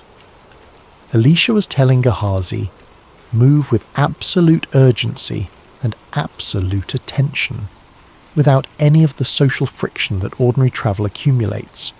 The speed and the singular focus of the journey were not merely practical, they were part of the act itself. But then the woman said something that revealed the limits of this approach. She said, As the Lord lives, and as your soul lives, I will not leave you. This is not polite conversation. This is the declaration of someone who knows that the proxy solution being offered is insufficient and who refuses to accept it. She had ridden to Elisha, not to his staff. She had sought the man, not the instrument. She understood, with the same clear-eyed perception, that had recognised him as a man of God from the first moment she saw him, that whatever was needed in the room in Shunem was something that required Elisha himself, not a representative object or a representative servant. She would not leave him. She meant it. And Elisha got up and went with her. This moment, the prophet rising from wherever he was sitting on Mount Carmel and following this woman back down towards Shunem, is, in its own understated way, one of the most powerful moments in the account. She had been given a proxy, and she had refused it. Not rudely, not with theological argument, not with a lecture on the insufficiency of the proposed solution, simply with the statement that she would not go without him, and the evident intention to stand there until her statement was honoured. And it was honoured. Because she was right. Because her perception, which had been accurate from the beginning, from the first moment she looked at Elisha passing through Shunem and recognised something in him that most people would have missed, was accurate again now. The staff was not sufficient. The servant was not sufficient. The thing that was needed could only be brought by the one who had spoken the word that had begun this whole movement of events. They walked back towards Shunem. The distance that she had covered at Urgency's full gallop on the way out would now be covered at the pace of walking feet, and ahead of them, Gehazi was already running with the staff. Section 9. The Failed Attempt. Gehazi ran ahead and laid the staff on the face of the boy, and there was no sound and no response. No breath returned. No warmth appeared beneath the cold surface of the child's skin. No sneezing, no stirring, no indication of any kind that the staff's presence in the room had changed anything at all. He returned to meet Elisha and told him, "The boy has not awakened." This is one of the most quietly devastating sentences in the entire account, and it raises a question that the text does not answer directly. Why did it not work? Various traditions of commentary have offered various answers. Some have suggested that Gehazi's character, he would later be revealed as someone capable of significant moral failing, made him an insufficient vessel for the transmission of whatever was needed. Some have argued that the attempt with the staff was never really intended to succeed, that it was a first step designed to demonstrate that the solution was not mechanical, that it would not be accomplished by the application of a ritual object, even a holy one. Some have read in the failure a lesson about the insufficiency of proxy faith, the impossibility of delegating the encounter between the divine and the desperate to someone who is not themselves the one who is desperate. What the text does make clear is that the failure did not deter Elisha, and the woman who had refused to leave him had apparently always understood that the staff would not be enough. She had insisted on bringing the man himself for a reason, and now the man himself arrived. He went in and shut the door, just as she had shut the door when she laid the child on the bed. The closing of the door in both cases is significant. It marks the creation of a private space, a threshold between the ordinary world outside and whatever is about to happen inside. She had closed the door on her grief, containing it within the room most associated with the prophetic presence, until she could bring that presence to confront it.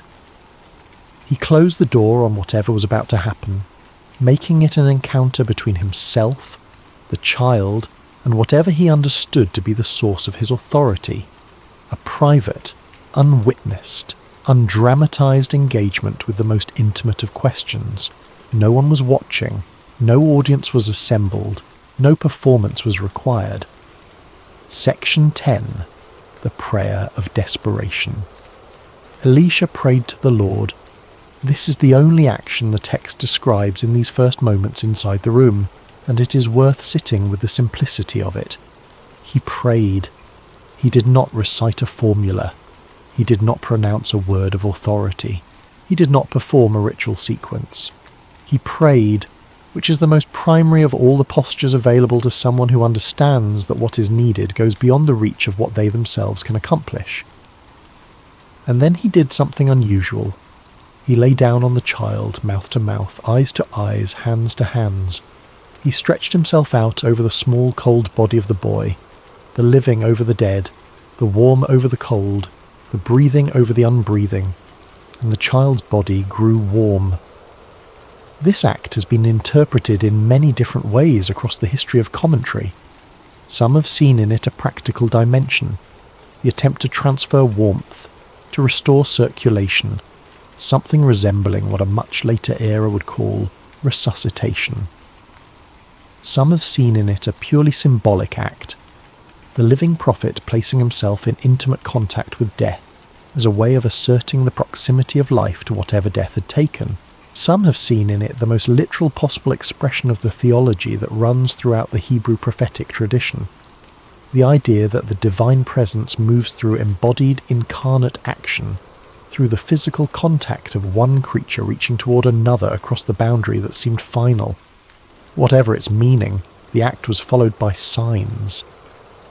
Elisha got up and walked back and forth in the room, pacing, a detail that carries in it something very human, the restlessness of waiting without knowing when or whether, and then he stretched himself over the child again, and the child sneezed 7 times, and the child opened his eyes, 7 sneezes, an odd, specific, irreducibly physical detail in the middle of what would otherwise be a purely spiritual account. 7, in the symbolic vocabulary of the Hebrew tradition, is the number of completion, the week completed, the creation completed, the thing having arrived at its intended fullness.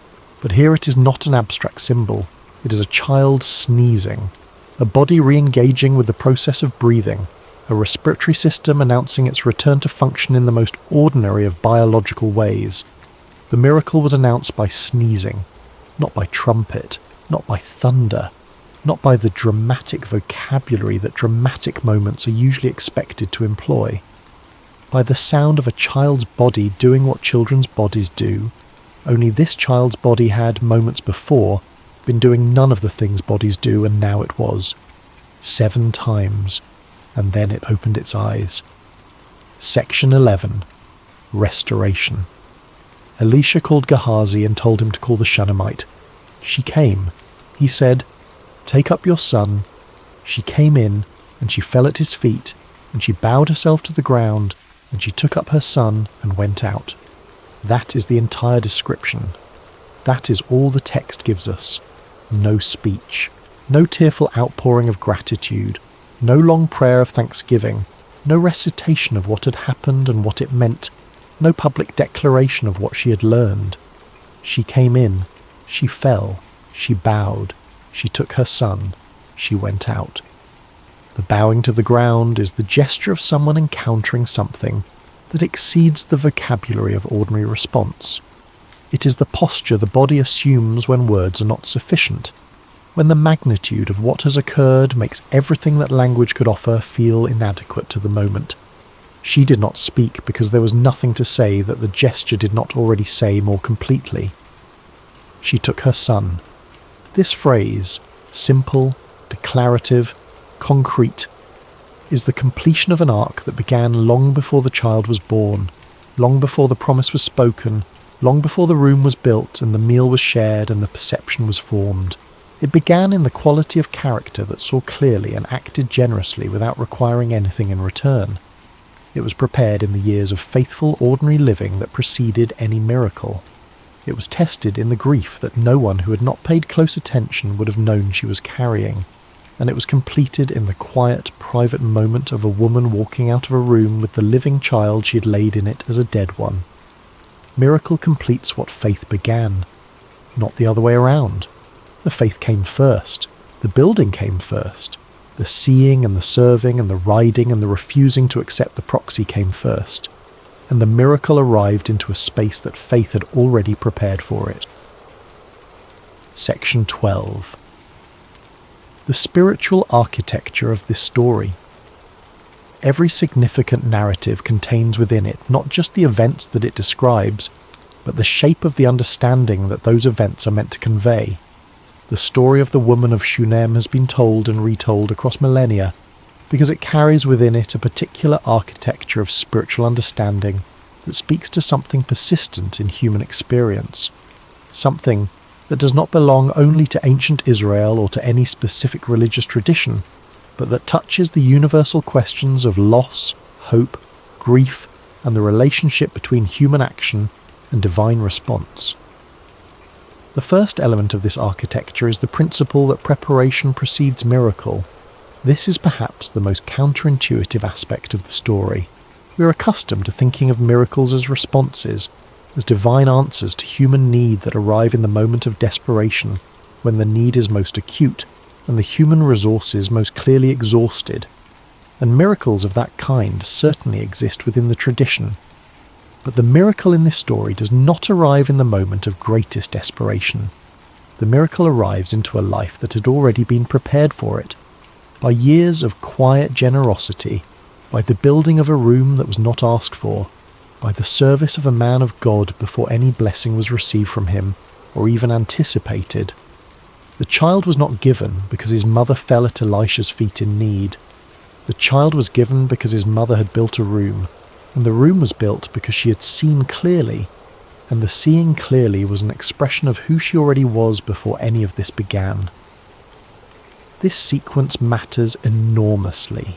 It suggests that the preparation for the miraculous does not begin in the crisis that eventually makes the miracle necessary.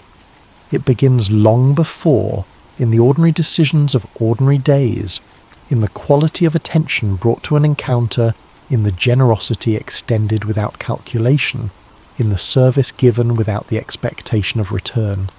The crisis reveals what the preparation has made possible, but the preparation had to come first. The second element of this architecture is the principle that authentic faith includes lament. The woman of Shunem did not perform composure before Elisha. She fell at his feet, and she spoke her grief out loud, and she said, "Did I ask for a son?" This is not the language of someone who has elevated themselves above their pain into a spiritual detachment that no longer feels the full weight of loss. This is the language of someone who feels exactly how much this hurts, and who brings that hurt directly to the encounter with the divine rather than processing it privately first and presenting only the sanitized remainder. The Hebrew tradition that produced this story is full of this kind of lament. The Psalms are full of it. Job is full of it. The great figures of the tradition speak their grief without polishing it first, because the tradition understands that honest grief offered to God is a form of trust. The trust that the relationship can hold the honest feeling that what is real will not be rejected because it is not beautiful. She lamented honestly, and she was heard. The third element of this architecture is the principle that faith persists through the silence. Between the moment the child was conceived and the moment the child died, there is a period of the text that is compressed into a handful of sentences. The years of the child's growth, which would have been the years in which the promise was being fulfilled in the most ordinary ways possible. The toddler learning to walk, the small child learning to speak, the boy beginning to venture further from the house. All of this is rendered in almost no words at all. This is not carelessness on the part of the narrative. It is an observation about the nature of the miraculous in daily life. The extraordinary becomes ordinary. The answered prayer becomes the background of living. The thing once desperately wanted becomes simply the thing that is present, and its presence is no less real for being less astonishing than it once was. And in the silence of those years, the silence between the miracle and the crisis, the woman was simply living. Faithfully, generously, present to the ordinary texture of a life that had been given back to her in a form she had not expected. She was not, as far as the text indicates, doing anything particularly dramatic. She was being who she was, and being who she was, it turns out, was exactly what was needed when the crisis arrived. The fourth element of this architecture is the principle that persistence in prayer matters. Elisha prayed. He prayed, and then he acted in a physical way, and then he paced, and then he stretched himself out over the child again, and then the child sneezed 7 times and opened his eyes. This sequence, the prayer, the action, the waiting, the continued action, is not described in the text as a lack of faith. It is not described as evidence that the first attempt failed because something was wrong with the approach. It is described simply as what happened, which suggests that the process itself, the sustained, repeated engagement with the situation, was part of the miracle rather than a sign of its absence. This is important for anyone who has ever prayed once and not received what they prayed for. The text does not suggest that a single prayer is the complete expression of the practice, that a single attempt exhausts the possibilities, that persistence beyond the first try indicates insufficient faith. Elisha prayed and lay over the child and got up and walked and returned and lay over the child again. The miracle arrived through the sustained, embodied, repeated engagement, not through a single perfectly executed moment of spiritual performance. And the fifth element, which underlies all the others, is this. The God in this story is a God who restores what seemed permanently lost. The child was dead, not metaphorically dead, not diminished or ill or imperiled, dead. Laid on a bed with the door closed, cold beneath the warm hands that stretched out over him. There was no medical qualification, no diagnostic uncertainty, no possibility left open in the text that what the mother had held in her arms through the morning hours was anything other than the final state of a child who had lived and now did not. And then he sneezed 7 times and opened his eyes. What this story carries, at its deepest level, is the assertion that the category of permanently lost is not as final as it appears from within the experience of loss. Not because loss is not real. The woman's grief was entirely real, and the text does not minimize it, but because the story being told is one in which the ending has not yet been written, when the middle is darkest. The room closed, the door shut, the child cold, the mother riding across the landscape with grief in her chest and hope in her direction. These are not the final images the story offers. They are the middle. They are the darkness before the 7 sneezes and the open eyes and the words, "Take up your son." This is not a promise that every grief resolves in this life. The tradition is too honest to make that claim, and the history of human experience is too full of losses that are not reversed in any visible way. But it is the assertion that reversal is possible, that what seems final sometimes is not, and that the appropriate response to that possibility is to ride toward it, with urgency, refusing to slow down for anyone who cannot help. Section 13. The legacy of an unnamed woman. She does not appear again in the text after she walks out of the room with her living son. The story continues in the book of 2 Kings. There are other accounts, other encounters, other events that follow this one chronologically. But she herself does not reappear until a brief mention much later in the narrative, in a context that tells us the family eventually left the land during a famine and returned after 7 years, at which point the king was miraculously predisposed to restore their property, because Gehazi happened to be telling him about her at the exact moment she arrived to make her case. Even in this later appearance, she's identified only as the woman whose son Elisha restored to life. She's still unnamed.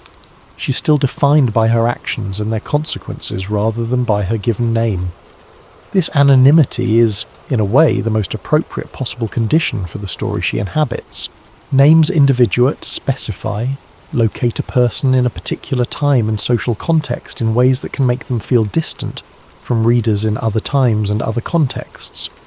But the unnamed woman of Shunem is universally available. She can be anyone, can be recognized by anyone who has ever prepared for something without knowing what the preparation was for, who has ever served without calculating the return, who has ever ridden through their grief toward the only help that might remain available, refusing to slow down, refusing to accept the proxy, insisting on the real thing. She belongs to the tradition not as a specific historical individual trapped in the 2 Kings of ancient Israel, but as an archetype, a figure through whom certain qualities of faith and character are demonstrated in a way that remains recognizable and applicable across any distance of time. The qualities themselves are worth naming clearly, because they are not the dramatic qualities that tend to receive the most attention in the teaching of faith traditions. She was not a martyr. She was not an ascetic. She was not particularly dramatic in her piety. She did not perform her faith in ways that made it visible and admirable from the outside. She simply built a room. She simply told the truth about her grief. She simply kept riding. She simply refused to accept less than what she had come for. These are the qualities that prepared the miracle: attentiveness, generosity without calculation, honest lament, persistent pursuit, the refusal to settle for insufficient proxy solutions, and the willingness to receive what arrived with the whole of herself rather than only the composed, acceptable portion. Most of the people who have ever loved well served quietly, maintained their faith in silence through seasons of waiting, and found restoration waiting on the other side of their most persistent grief. Most of them are unnamed. They do not appear in lists of the great. They do not have monuments erected in their honour. They are, in the accounting of human history, the vast majority. The ones who built the rooms without knowing what the rooms were for, who kept the lamps burning in the upper chambers, who rode urgently in the direction of help before they had any assurance that help would arrive. She is all of them. She is the one the story chose to tell, to speak for all the ones the story could not contain. Section 14. The room and what it means. Let us return, one final time, to the room. A bed, a table, a lamp, a chair. 4 things. Simple, practical, complete.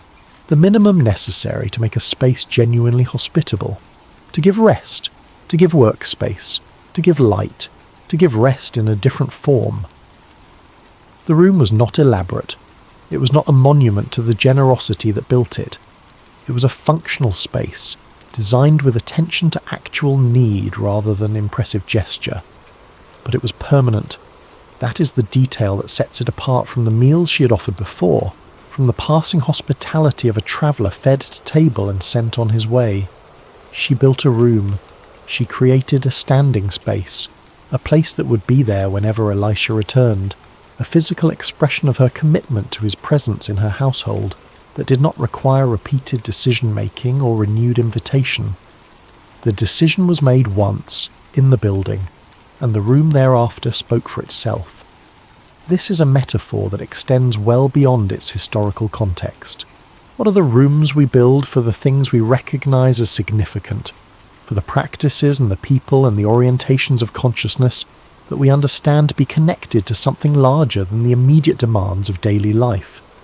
How often do we offer meals, temporary, situational, easily withdrawn, when what is genuinely called for is the building of something permanent, a structural commitment rather than a case-by-case decision? The woman of Shunem built a room because she perceived something real and acted on her perception with a commitment proportionate to the significance of what she had perceived. She did not wait to be asked. She did not wait to feel an external pressure that made the building necessary. She saw something and she built something, in the quiet confidence of someone whose perception could be trusted and whose character was already organized around acting on what was seen. And the room became the place where her son was laid when he died, and the room became the place where her son was raised when the miracle came. The same space, the same 4 objects: bed, table, lamp, chair, present in the room where the child was laid cold and still, and the door was closed, and present in the room where the child sneezed 7 times and opened his eyes. The room built as an act of generosity became the theatre of resurrection. The space she had prepared for the man of God became the space where God moved. There is a theological intuition here that requires no theological language to receive. The places we prepare with genuine attention and authentic generosity tend to become the places where significant things happen. Not always, not inevitably. Not as a mechanical guarantee that hospitality offered produces miracles required, but there is a connection, a correlation between the quality of space prepared and the quality of what can occur within it, that the story of the Shunammite makes visible in an unforgettable way. She prepared the space became sacred, not because of a specific ceremony or consecration, but because of the quality of the intention that built it, and the quality of the presence that inhabited it, and the quality of the faith that, in the most desperate moment imaginable, carried a dead child to that room and laid him there and closed the door. The room was the first act of faith. Everything else followed from it. Section 15. It is well, the deepest meaning. She said it is well 3 times in the narrative. She said it to her husband when she asked for the donkey and the servant. She said it to Gehazi when he ran to meet her on the road.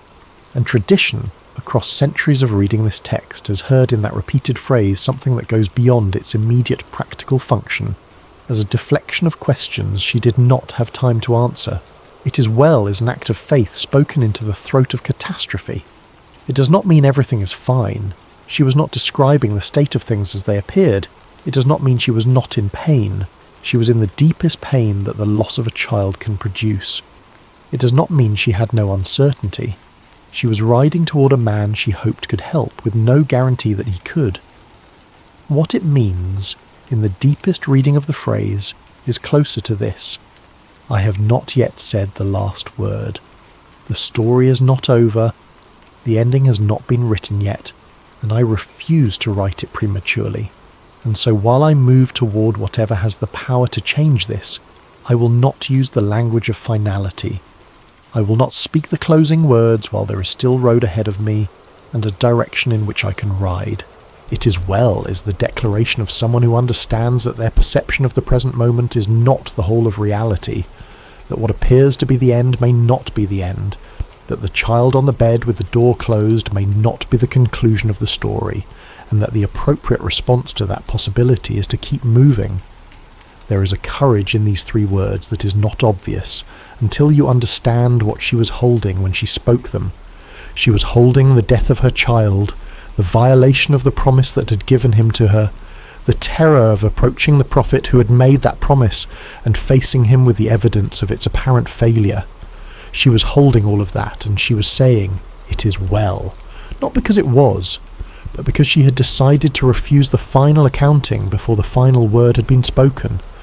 This is perhaps the deepest spiritual posture the story teaches, not the joy of receiving the miracle. That is easy, or at least easier to sustain.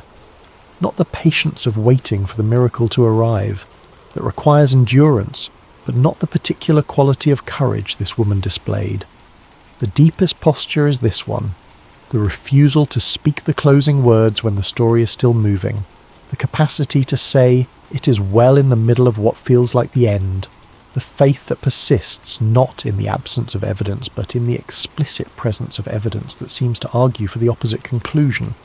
She said it is well with a dead child in the room behind her and a long road ahead of her, and no guarantee that what she was riding toward would make any difference at all, and it was well, not when she said it, not yet, but because she said it, and kept riding, and refused the proxy, and fell at the prophet's feet, and spoke her grief honestly, and insisted on the man himself.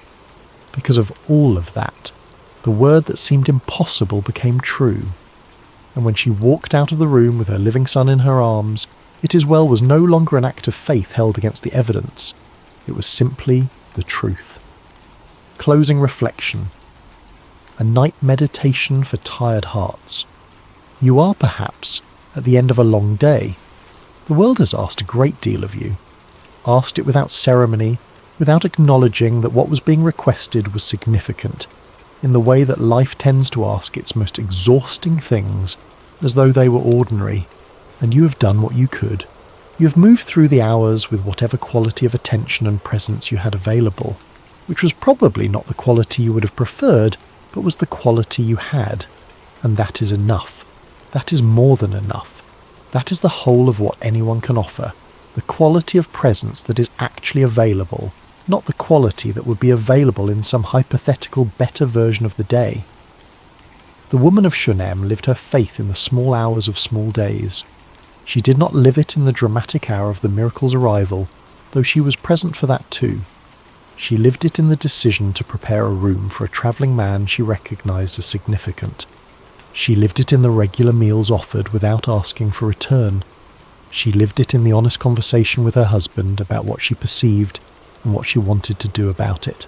She lived it in the grief she carried privately on the long mornings of the child's growing years, grief that had been organised into acceptance but never entirely dissolved. She lived it in the decision, when the worst happened, to close the door and saddle the donkey and ride.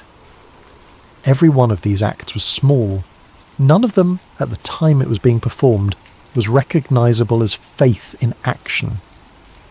The building of the room looked like interior decorating.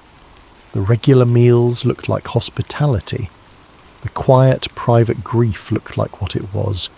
A woman who had wanted something and had not received it, and had made peace with that. The riding looked like a mother going to find help for a sick child. None of it looked from the outside like the architecture of a miracle, and yet, the miracles we are hoping for, the reversals we need in the situations that feel most irreversible, the moments of restoration that we are not sure are coming, these tend to find their way into lives that have been prepared to receive them, not by dramatic acts of conspicuous piety, not by the performance of faith for the sake of an audience, but by the quiet, consistent, cumulative weight of ordinary faithfulness. The room built, the meal offered, the truth told, the direction maintained, the door closed with the certain faith that something real has been placed in that room, and that the word spoken over it has not yet finished being true. You have, in the living of your life, been building rooms. Some of them you may not even recognise as rooms. Some of them you built without knowing what they were for, in the way the woman of Shunem built a room for a prophet without knowing that the room would one day receive the child that same prophet gave her. Some of them feel right now like empty spaces, spaces prepared for something that has not yet arrived, or for something that arrived and then was taken away before it could be fully received. The story of the Shunammite does not promise that every room will be filled in the way you hoped. It does not offer a mechanical guarantee that preparation produces the specific outcome you prepared for. Honest reading of any tradition requires acknowledging that some griefs are not reversed in this life, that some rooms remain empty in ways that break the heart, that faith does not always produce the sneezing 7 times and the opening of eyes that you rode across the landscape hoping for. But it does offer this. The quality of character that prepared the space matters. The generosity extended without calculation matters. The honesty of the lament matters. The refusal to accept the proxy when the real thing is what is needed. That matters too. The riding itself, the direction of the movement, even when the destination is uncertain, the 3 words spoken into the middle of what seems like the end, it is well. These things matter in ways that are not always immediately visible but are real, and sometimes, not always, not mechanically, not as a reward that can be reliably predicted. Sometimes the child opens his eyes. Sometimes the word spoken years ago in an open doorway turns out to still be true. Sometimes the room built in an act of quiet generosity becomes the room where the most important thing happens.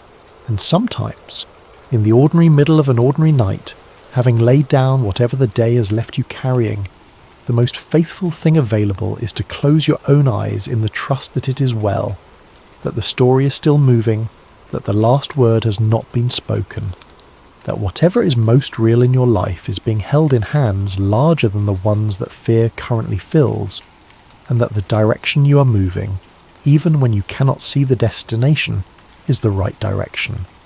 Let the room you have built hold you tonight. Let the faith that prepared the way trust the way.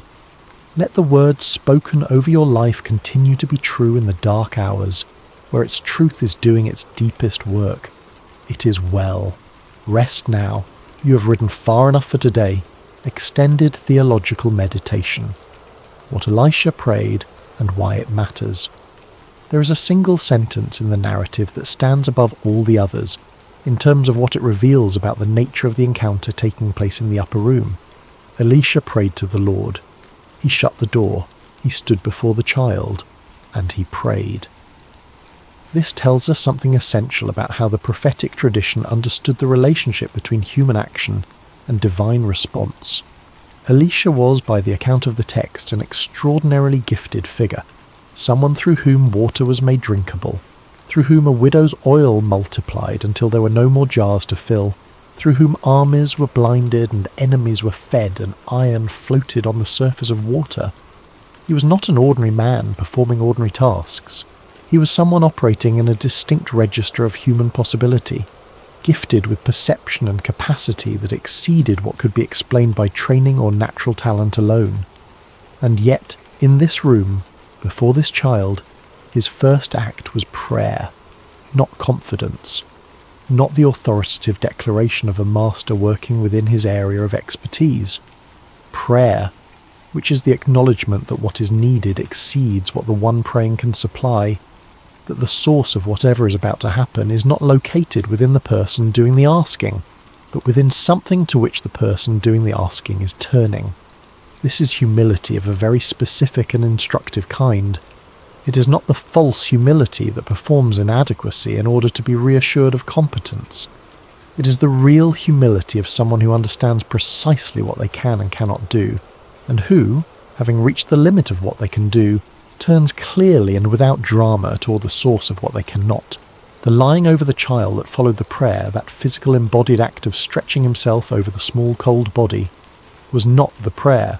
It was the action that followed from the prayer, the physical expression of the orientation the prayer had established. He prayed first. He acted second. The prayer was not a ritual that preceded the real work. The prayer was the essential act, and the physical action was its embodied extension. This sequence, prayer, then action, orientation, then movement, acknowledgement of the source, then expression of the gift, appears throughout the Hebrew prophetic tradition as a kind of grammar of divine encounter. The action matters, the physical engagement matters, the sustained, repeated, bodied commitment to the situation matters. But none of it is the cause of what happens. It is the vehicle through which the cause moves, and the cause is accessed first in prayer. Elisha lay over the child, and the child grew warm. He got up and paced. He lay over the child again. The child sneezed 7 times and opened his eyes. The rabbis who studied this text across the centuries noted the parallel between Elisha's action here and Elijah's action in the raising of the widow of Zarephath's son in 1 Kings 17. The same basic structure appears in both accounts. A dead child, a prophet who prays and performs a physical act of lying over the body, a gradual restoration. The repetition across 2 prophetic figures separated by a generation is not accidental. It suggests a tradition of practice, a taught approach to this most desperate of situations, passed from Elijah to Elisha, along with the double portion of the Spirit that Elisha had asked for and received. Elisha had learned this from Elijah, and Elijah had learned it from what? From experience, from prayer, from the tradition before him, from whatever it was that moved in that space between a prophet and the God of Israel in the moments of most extreme need. The knowledge was transmitted, but the transmission was not mechanical. Each prophet brought himself, his own prayer, his own embodied engagement to the situation. The precedent provided a framework.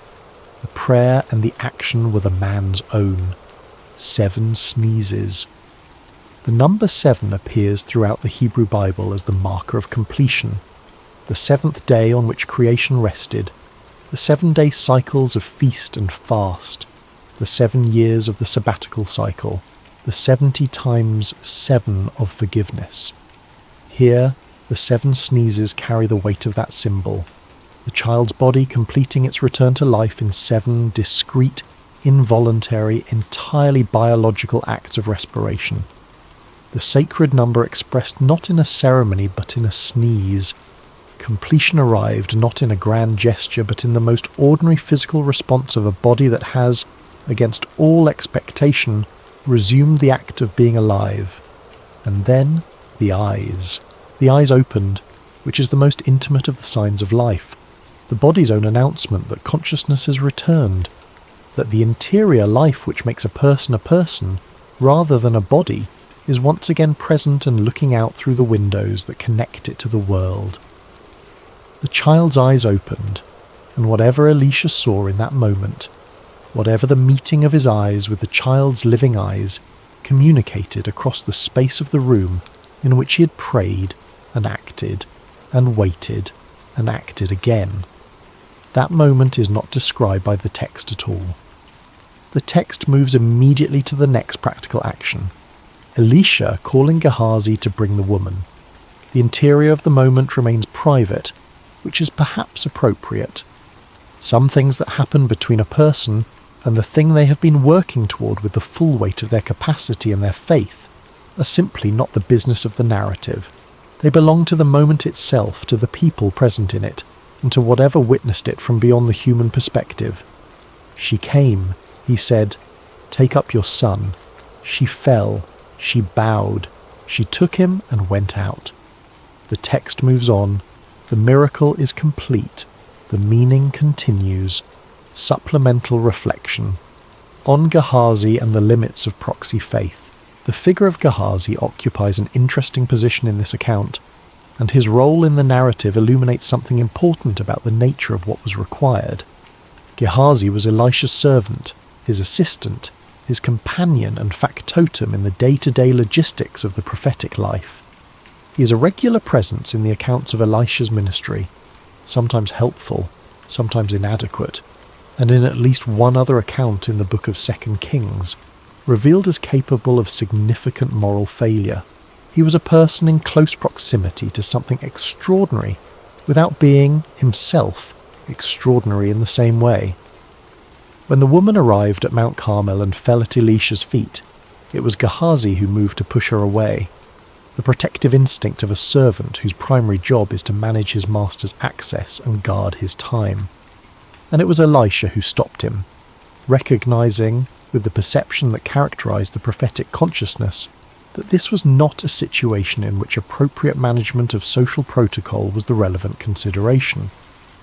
When Elisha sent Gehazi ahead with the staff, he was not doing something thoughtless. The sending of the staff was a genuine attempt to address the situation through the means available. Elisha was on Mount Carmel, the child was in Shunem, the distance was real, and the urgency was real, and if the staff could accomplish what needed to be accomplished, the suffering of the mother would be reduced by the time it would otherwise take to cover the distance on foot. The intention behind the sending of Gehazi was good. The gesture was not frivolous, but the gesture was insufficient. This is not primarily a judgment about Gehazi's moral character, though later events in his life might invite that reading. It is a structural observation about the nature of what was required in the room. The staff was an object. Objects can carry symbolic significance, can serve as vehicles of attention and intention, can do many things that purely physical objects are not normally credited with doing. But they cannot pray, they cannot grieve, they cannot stretch themselves out in the full embodied commitment of a living person, engaged with the very limit of what they can do, and reaching in prayer toward what they cannot. The miracle required a person. It required prayer. It required the sustained, embodied, repeated engagement of someone who had access to something the staff did not have access to. And the woman of Shunem, with the clear-eyed perception that had been her defining quality from the beginning, understood this before Elisha did. She insisted on the man. She refused the object. Her refusal was theologically correct. Not because objects have no power or significance in the tradition. The text is full of sacred objects, of altars and arks and staffs and anointing oils, all of which carry meaning and function in the account of divine human encounter. But because in this particular situation, the object was being sent as a substitute for the person, as a way of accomplishing from a distance what the situation actually required in person, and the woman of Shunem, who had built a room with 4 specific objects because she understood what a person actually needed, also understood what this situation actually needed.